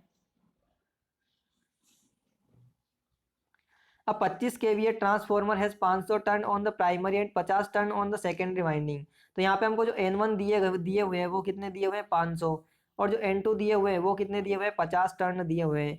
तो primary is connected to the 3000 volt 50 hertz. तो यहाँ पे प्राइमरी का वोल्टेज है वो V1 कितना दिया हुआ है, 3000 वोल्ट दिया हुआ है। Find the full load primary current and secondary current. तो यहाँ से हमको I1 की वैल्यू बतानी है और I2 की वैल्यू बतानी है। तो आपको पता है कि और आप पे आपको S बराबर क्या होता है, V इंटू आई हो जाएगा, V1 I1 और S1। तो यहाँ पे हमारी S पावर जो दी हुई है कितनी, 25 kV है। तो ये कितना हो जाएगा, 25 इंटू 10 की घात 3 इंटू वोल्टेज कितना दिया हुआ है, 3000 इंटू I1। तो यहाँ से I1 की वैल्यू निकालेंगे तो ये कितना हो जाएगा हमारा, तो यहाँ से हम I1 की वैल्यू निकालते हैं तो ये क्या हो जाएगा, ये 3000 25 इंटू, ये हो जाएगा 25 इंटू 10 की घात 3 अपॉन में 3000। तो यहाँ पे क्या हो जाएगा, ये 3 से 3 जीरो से हमारा 10 की पावर 3 कट जाएगी। तो ये कितना बचेगा, 25/3 बचेगा। तो 25/3 कितना हो जाएगा हमारा, 8.3, 8 या 24 तो ये कितना हो जाएगा 8.3 एम्पियर। तो I1 की वैल्यू कितनी मिलेगी, 8.33 एम्पियर। तो जब अब हमारे पास I1 की वैल्यू अगर हमको 8.33 एम्पियर पता है तो हमारे पास एक रिलेशन होता है कि N1 is equal to N2 बराबर I1 is equal to I2 होता है। तो यहाँ पे हम क्या करेंगे, I2 की वैल्यू इजीली निकाल सकते हैं। तो I2 बराबर क्या हो जाएगा हमारे पास, I1 N2 अपॉन में N1। तो यहाँ पे हम सारी वैल्यूज को पुट करेंगे तो I2 बराबर क्या हो जाएगा, N1 अभी हमने निकाला है कितना, 8.33 इंटू N2 जो टर्न्स दिए हुए हैं सेकेंडरी के टर्न कितने हैं हमारे पास, 50 दिए हुए हैं और प्राइमरी के कितने हैं, 500 है। सॉरी यहाँ पे ये कितना हो जाएगा हमारा, N1 N1 अपॉन में N2 हो जाएगा। तो प्राइमरी के टर्न कितने हैं, 500 है और ये कितने 50 दिए हुए हैं सेकेंडरी के टर्न। तो यहाँ पे कितना हो जाएगा, ओनली 50 हो जाएगा। तो जब हम इसको सॉल्व करेंगे तो ये कितना मिल जाएगा हमको, 83.33। तो ऑप्शन नंबर डी इसका सही आंसर होगा। अगले क्वेश्चन पर चलते हैं। तो अगला क्वेश्चन है, which of the following material has the least resistivity. तो यहाँ से जो कौन सा मटेरियल है उसकी सबसे कम रेसिस्टिविटी होती है। तो अगर बात करते हैं तो कॉपर की, तो कॉपर की रेसिस्टिविटी कितनी होती है, 1.59 इंटू 10⁸ ओम मीटर। उसके अलावा जो आयरन की रेसिस्टिविटी होती है ये कितनी होती है, 9.70 इंटू 10⁸ ओम मीटर। और कार्बन की जो रेसिस्टिविटी होती है ये कितनी होती है, 1 इंटू 10⁵ ओम मीटर। और ब्रास की जो रेसिस्टिविटी होती है ये कितनी होती है, 0.9 इंटू 10⁻⁷। ये हमारे पास ब्रास की रेसिस्टिविटी होती है। तो यहाँ पे आप देख सकते हो यहाँ से सबसे कम रेसिस्टिविटी किसकी है, कॉपर की है। तो ऑप्शन नंबर ए हमारा इसका सही आंसर होगा। नेक्स्ट क्वेश्चन पर चलेंगे। अगला क्वेश्चन है, with respect to liquid fuel which statement of the following is incorrect। तो यहाँ से हमको गलत ऑप्शन बताना है लिक्विड फ्यूल के कंपैरिजन में। तो यहाँ पे हमारा लिक्विड फ्यूल जो होता है, तो यहाँ पे हमारा क्या होता है, लिक्विड फ्यूल जो होता है ये क्या करता है, हमारा जब भी जलता है तो उससे हमारा यहाँ पे जो एश बचती है वो बहुत कम एश निकलती है। तो यहाँ पे क्या दिया हुआ है हमको कि liquid fuel leaves very large quantity नहीं, स्मॉल क्वांटिटी में यहाँ पे क्या करता है हमारे पास ये एश को प्रोड्यूस करता है जलने के बाद सॉलिड के कंपेरिजन में। तो ऑप्शन नंबर डी हमारा इसका गलत आंसर होगा। अगले क्वेश्चन पर चलेंगे। तो अगला क्वेश्चन है, which of the following functionalities is not possible in PLC during run mode. तो हमारा जो रनिंग मोड होता है उसमें जो कौन सा फंक्शनल जो होता है वो रनिंग मोड में यहाँ पे पॉसिबल नहीं होता है। तो ये क्या करता है, जब भी अगर हमारा पीएलसी के अंदर रन मोड ऑन होता है तो उस टाइम पे क्या करता है, किसी भी प्रोग्राम की एंट्री या उसकी एडिटिंग को अलाउ नहीं करता है। तो यहाँ पे ऑप्शन नंबर डी हमारा इसका सही आंसर हो जाएगा, allow you to perform entry. तो यहाँ पे ये क्या करता है, ऑप्शन नंबर डी इसका सही होगा, allow you to perform program entry and editing. ये हमारा रन मोड के अंदर किसी प्रोग्राम को रन करने, जब भी हमारा रन मोड में होता है पीएलसी तो उस टाइम पे किसी प्रोग्राम की एंट्री और उसकी एडिटिंग को अलाउ नहीं करता है। अगले ऑप्शन क्वेश्चन पर चलते हैं। तो अगला क्वेश्चन है, the typical voltage value of a transformer that connect to the generator output to grid. तो ये कितना होता है हमारा 11 kV हमारा जनरेट 11 kV हम जनरेट करते हैं वोल्टेज को और इसको स्टेप अप करते हैं और कितने में कन्वर्ट करते हैं, 132 kV में हम इसको स्टेप अप करते हैं। ये हमारा स्टैंडर्ड है। हम चाहे तो इसको 132 को 220 में भी स्टेप अप कर सकते हैं 11 kV को, या फिर 440 में भी कर सकते हैं। लेकिन स्टैंडर्ड हम 11 kV जो हमारा जनरेट होता है तो उसको कितने में स्टेप अप करते हैं, 132 kV पे स्टेप अप करते हैं। तो ऑप्शन नंबर बी हमारा इसका सही आंसर होगा। अगले क्वेश्चन पर चलते हैं। तो नेक्स्ट क्वेश्चन है, A long transmission line has a large capacitance. If such a line is open circuited or connected to a very light load at a receiving end, the magnitude of the voltage at the receiving end becomes higher than the voltage at the sending end voltage. Such phenomena is called। तो यहाँ पे आपको question बोला जा रहा है कि एक हमारी कोई लॉन्ग ट्रांसमिशन लाइन है, उसका बहुत ज़्यादा कैपेसिटेंस है। अब क्या हुआ कि उस ट्रांसमिशन लाइन को हमने लाइटली लोड से कनेक्ट किया हुआ है, और उस लाइटली लोड की कंडीशन में क्या होता है, अगर हमारा लोड को हटा दिया जाए और उस टाइम पे जो हमारा क्या होता है, सेंडिंग एंड का वोल्टेज हो जाता है वो कम हो जाता है और रिसीविंग एंड का वोल्टेज ज़्यादा होता है, तो एक इफेक्ट कौन सा कहलाता है, तो ये हमारा फेरांटी इफेक्ट कहलाता है। तो ऑप्शन नंबर सी इसका हमारा सही आंसर होगा। और फेरांटी इफेक्ट की बात करता हो तो इस फेरांटी इफेक्ट के कारण यहाँ पे जो आपको फेरांटी इफेक्ट के टाइम पे जो करंट फ्लो करती है, कौन सी करंट फ्लो करती है, लीडिंग करंट फ्लो करती है, लीडिंग करंट। और जो फेरांटी इफेक्ट होता है इसको रिड्यूस करने के लिए हम किसका यूज़ करते हैं, शंट रिएक्टर का। शंट रिएक्टर का हम यहाँ इसको फेरांटी इफेक्ट को रिड्यूस करने के लिए यूज़ करते हैं। अगले क्वेश्चन पर चलते हैं। तो अगला क्वेश्चन है,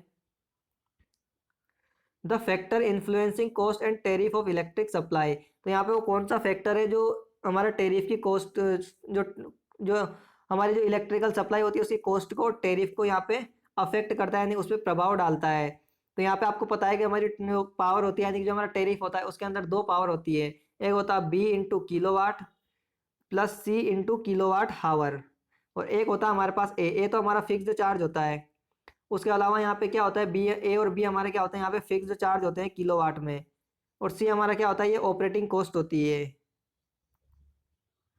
तो यहाँ पे क्या होता है, फिक्स्ड चार्ज, चाहे हमारा प्लांट चले या ना चले हमको फिक्स्ड चार्ज है वो तो देना ही पड़ेगा। जैसे कि हमारा जो बिल्डिंग होती है उसका हमको यहाँ पे जो इंटरेस्ट होता है वो देना होता है, उसके अलावा हमको डिप्रिसिएशन मूल्य होता है यहाँ पे देना होता है, चाहे हमारा प्लांट ऑपरेट हो रहा है चाहे नहीं हो रहा है, तो ये तो हमारा क्या होता है, देना ही होता है। यानी कि ये जो फिक्स्ड चार्ज होता है ये किससे इंडिपेंडेंट होता है, तो ये हमारे आउटपुट जो हमको मिल रहा है, चाहे वो आउटपुट मिले या नहीं मिले, यानी कि आउटपुट से इंडिपेंडेंट होता है फिक्स्ड चार्ज।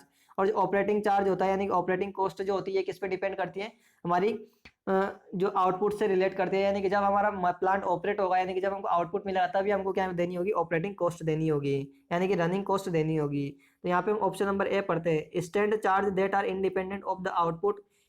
यानी कि हमारे जो स्टैंडिंग चार्ज होते हैं, फिक्स्ड चार्ज होते हैं, ये आउटपुट से इंडिपेंडेंट होते हैं, चाहे हमको आउटपुट मिल रहा है चाहे नहीं मिल रहा है, इससे कोई मतलब नहीं, लेकिन जो हमारा फिक्स्ड चार्ज है हमको देने ही होंगे। उसका रनिंग और operating charge that are proportional to the output. तो यानी कि हमारा रनिंग चार्ज, या हम कह सकते हैं कि जो ऑपरेटिंग चार्ज होते हैं ये तभी हमको देने होते हैं जब हमको प्लांट से आउटपुट मिलता है, यानी कि जब हमारा प्लांट ऑपरेट होता है। तो इस क्वेश्चन का हमारा कौन सा ऑप्शन सही हो जाएगा, ऑप्शन नंबर ए हमारा यहाँ पे इसका सही आंसर होगा। अगले क्वेश्चन पर चलते हैं। तो नेक्स्ट क्वेश्चन है, very low resistance which is less than 1 ohm could be measured by. तो 1 ओम से भी कम का जो रेसिस्टेंस होता है इसको कौन मेजर करता है, केल्विन ब्रिज। तो ऑप्शन नंबर सी हमारा इसका सही आंसर होगा।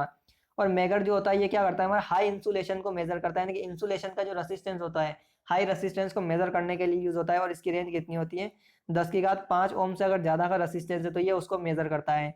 और वेट स्टोन ब्रिज किसको मेजर करता है, हमारा 1 से लेकर के 10⁵ ओम तक का जो रेसिस्टेंस होता है उसको मेजर करने के लिए यूज किया जाता है, यानी कि मीडियम रेसिस्टेंस को मेजर करने के लिए वेट स्टोन ब्रिज का यूज किया जाता है।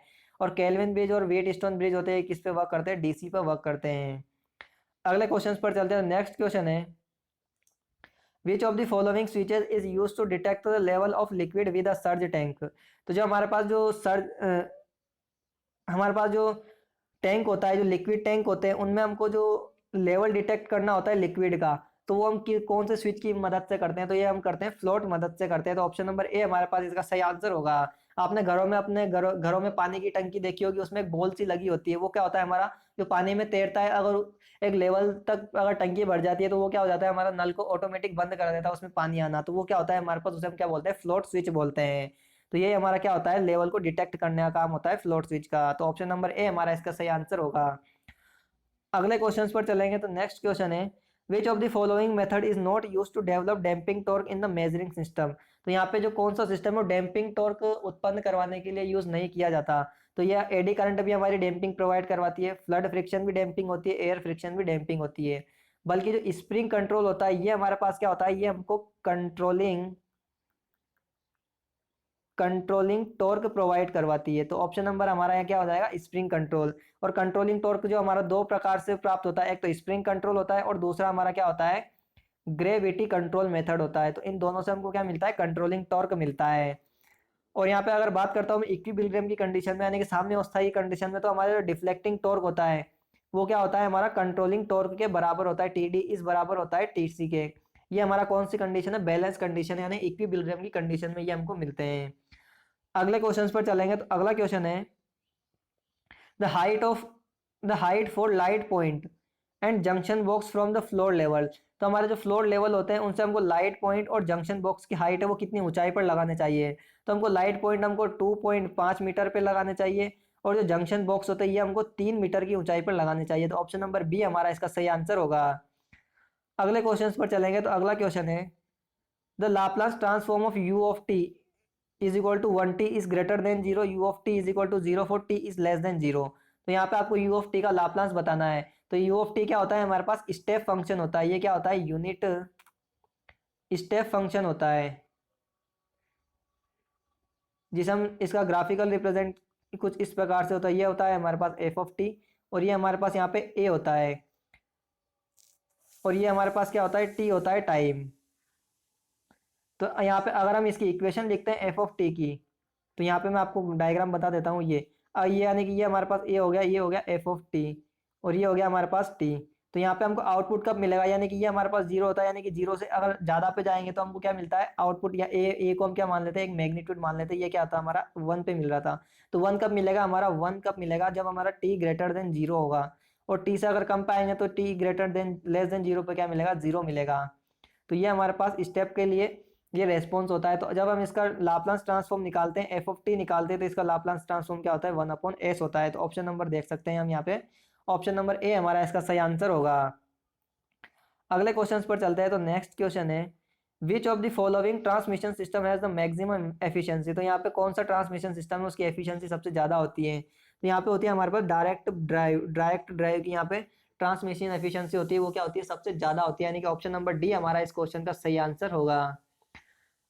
अगले क्वेश्चन पर चलेंगे। तो अगला क्वेश्चन है in an electric magnetic circuit for establishing a magnetic circuit. तो यहाँ पे हमारा इलेक्ट्रिक मैग्नेटिक सर्किट होता है, उसमें मैग्नेटिक फील्ड को स्टेब्लिश करवाने के लिए हमको क्या करना होता है। अब यहाँ पे एक बार तो हमको एनर्जी उसको देनी पड़ेगी, उसके बाद अगर हम एनर्जी हटा भी लेंगे तो हम वहाँ पे जो इलेक्ट्रिक फील्ड जो प्रोड्यूस हुआ है वो क्या रहेगा, हमारा मेंटेन रहेगा। तो यहाँ पे हमारा क्या हो जाएगा, electric energy must be spend तो no energy is required to maintain it. तो यहाँ पे हमारा क्या हो जाएगा, यानी कि मैं आपको समझाता हूँ। मान लो ये हमने यहाँ पे क्या बनाई, ये हमारे पास कोई इलेक्ट्रोमैग्नेट बनाई। तो यहाँ पे हमको क्या देना पड़ेगा इसको, एक बार तो हमको क्या देना पड़ेगा, इसको एनर्जी देना पड़ेगा, यानी कि सप्लाई से कनेक्ट करना पड़ेगा। एक बार जब हमने इसमें सप्लाई कनेक्ट कर दी और इसमें मैग्नेटिक फील्ड बन गया, तो हम यहाँ से सप्लाई हटा लेंगे तो भी क्या रहेगा, इसमें मैग्नेटिक फील्ड रहेगा, वो क्या रहेगा, इसमें बना रहेगा। यानी कि हमको फिर अगर इससे एनर्जी नहीं देंगे, सप्लाई हटा भी लेंगे तो भी क्या रहेगी, एनर्जी बनी रहेगी। तो यहाँ पे इसका हमारा सही आंसर क्या हो जाएगा, एनर्जी मस्ट बी स्पेंट तो no energy is required to maintain it. अगले क्वेश्चन पर चलते हैं। तो क्वेश्चन अगला है in motor the commutator is used. अगर बात करता हूँ मैं डीसी मोटर की बात करता हूँ, तो मोटर में हमारे कम्यूटेटर क्या करते हैं, जो एसी डीसी को क्या करते हैं, ये एसी में कन्वर्ट करते हैं। यानी किसकी तरह बिहेव करते हैं, एक इन्वर्टर की तरह बिहेव करते हैं, इन्वर्टर की तरह बिहेव करते हैं। और अगर बात करता हूँ मैं डीसी जनरेटर की, तो जनरेटर में जो कम्यूटेटर बिहेव करते हैं वो एसी को किस में कन्वर्ट करते हैं, डीसी में कन्वर्ट करते हैं। तो ये किसकी तरह बिहेव करते हैं, यहाँ पे कम्यूटेटर रेक्टिफायर की तरह बिहेव करते हैं। तो यहाँ पे हमारा ऑप्शन देखते हैं हम कौन सा ऑप्शन यहाँ पे सही होगा। ऑप्शन नंबर सी है convert DC current from AC supply to AC current in armature conductor. यानी ये किस में चेंज करेंगे, डीसी को एसी में चेंज करते हैं। तो ऑप्शन नंबर सी हमारा इसका सही आंसर होगा। जो हमारी सप्लाई से डीसी देती है, क्योंकि मोटर में हम डीसी सप्लाई देते हैं, तो वहां से जो डीसी सप्लाई आएगी उसको किस में चेंज करेगा, एसी में चेंज करेगा, क्योंकि आर्मेचर में क्या होती है, हमेशा एसी सप्लाई होती है। अगले क्वेश्चन पर चलते हैं। तो नेक्स्ट क्वेश्चन है let b the inductance of a system, c is the capacitance of the system, I is the instantaneous value of the arc current, and v be the instantaneous value of the capacitor voltage which appears across the breaker when it opens. The prospective voltage and voltage और arc voltage is determine by. तो यहाँ पे हमारा जो भी circuit breaker में open होता है तो उस टाइम पे हमारे पास जो प्रोस्पेक्टिव वोल्टेज होता है उसका फॉर्मूला बताना है। तो यहाँ पे जो होता है 1/2 इंडक्टर के अक्रॉस जो एनर्जी स्टोर होती है 1/2 LI स्क्वायर, और जो कैपेसिटर में होती है 1/2 CV स्क्वायर होती है। 1/2 से 1/2 कट जाएगा हमारे पास और यहाँ से V की वैल्यू निकालेंगे तो ये कितना हो जाएगा हमारे पास I√LC। तो यहाँ पे हमारे पास ये क्या आ जाएगी, प्रोस्पेक्टिव वोल्टेज आ जाएगी। तो ऑप्शन नंबर कौन सा सही हो जाएगा, ऑप्शन नंबर बी हमारा इसका सही आंसर होगा। अगले क्वेश्चन पर चलेंगे। तो नेक्स्ट क्वेश्चन है identify the properties for neutral wire and earth wire from the given list. तो यहाँ पे आपको चार ऑप्शन दिए गए हैं। इन चार लिस्ट में से हमको ये बताना है कि ये कौन सी प्रॉपर्टी न्यूट्रल वायर की है और कौन सी प्रॉपर्टी अर्थ वायर की है। तो पहला पॉइंट है it is economic, it is connected to neutral point of a transformer that is earthed to the substation.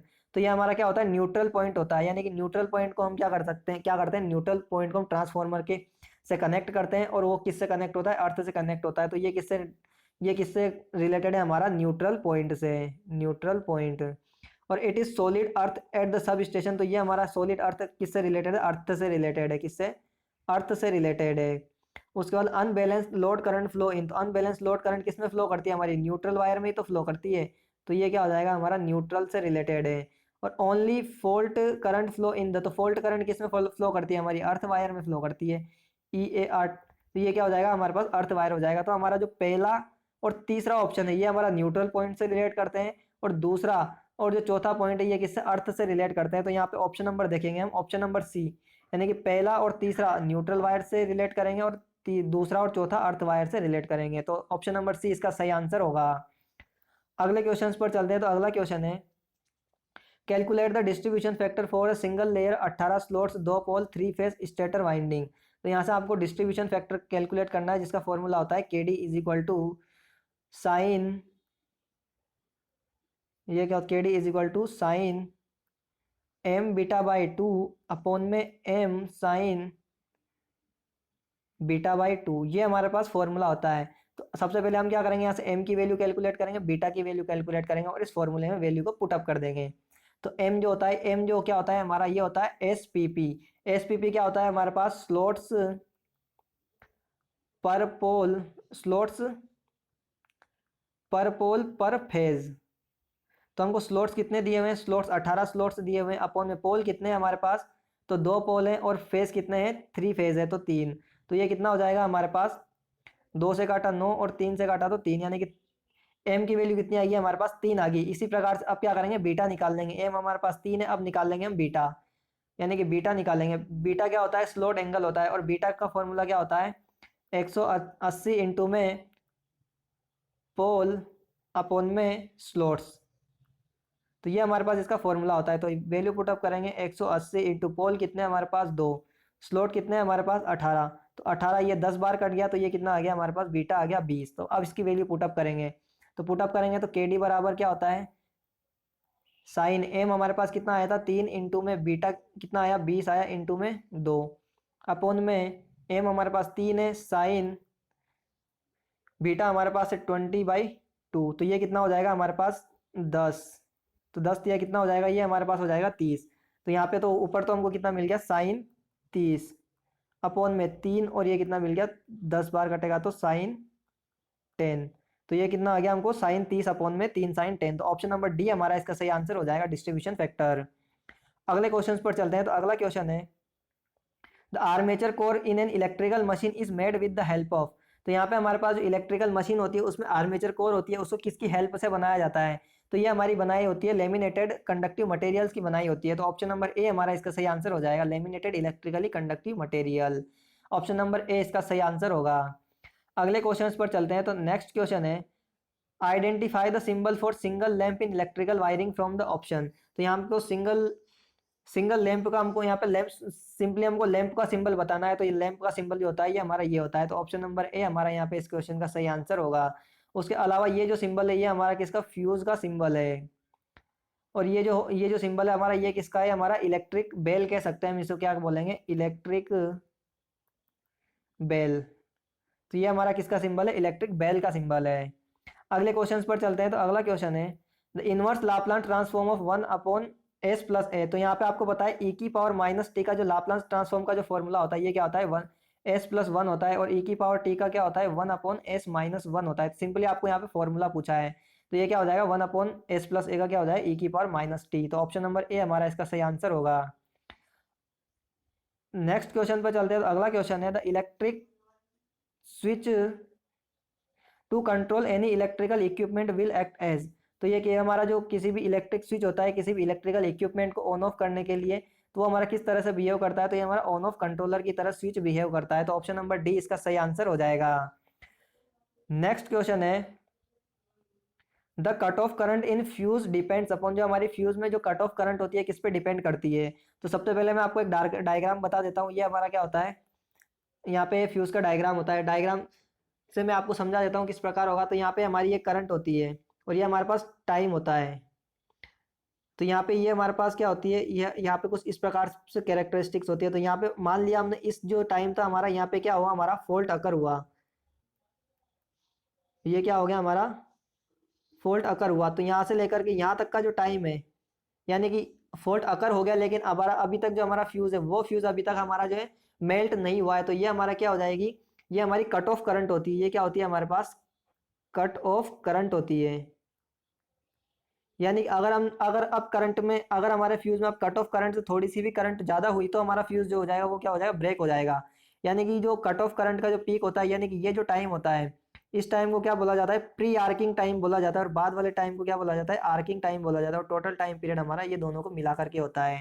तो यहाँ पे अब बताते हैं हम यहाँ पे कट ऑफ करंट के रेस्पेक्ट में सही ऑप्शन कौन सा है। तो current rating of fuse depend, ये हमारा सही ऑप्शन है। वैल्यू ऑफ प्रोस्पेक्टिव करंट, ये भी हमारा सही है। और एज एसिमेट्रिकल और फॉल्ट करंट, ये भी हमारा सही है। तो यानी कि तीनों ऑप्शन हमारे क्या है, कट ऑफ करंट के रेस्पेक्ट में क्या है, सही है। यानी कि जो कट ऑफ करंट है वो तीनों पे डिपेंड करती है। तो ऑप्शन नंबर सी हमारा इसका सही आंसर हो जाएगा, ऑप्शन नंबर सी।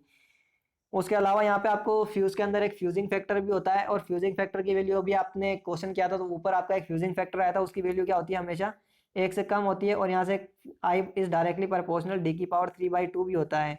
तो यहाँ पे डी क्या होता है, डायमीटर ऑफ कंडक्टर होता है। तो ये भी साथ में आपको याद रखना है। तो दोस्तों ये जो 150 क्वेश्चन थे यहाँ पे हमारे पास, जो 25 नवंबर 2019 का पेपर था, उसके जो मॉर्निंग शिफ्ट का जो पेपर था वो उसके 150 क्वेश्चन का हमने डिटेल में सॉल्यूशन किया है। अगर आपको हमारा ये वीडियो अच्छा लगा हो तो वीडियो को लाइक जरूर करो, और चैनल में पहली बार आओ तो चैनल को सब्सक्राइब जरूर कर लीजिए, ताकि आपको जब और भी हम पेपर का सॉल्यूशन अपलोड करें तो उसका नोटिफिकेशन आपको सबसे पहले मिल सके। और मिलते हैं दोस्तों नेक्स्ट वीडियो में, तब तक के लिए बने रहे हमारे साथ।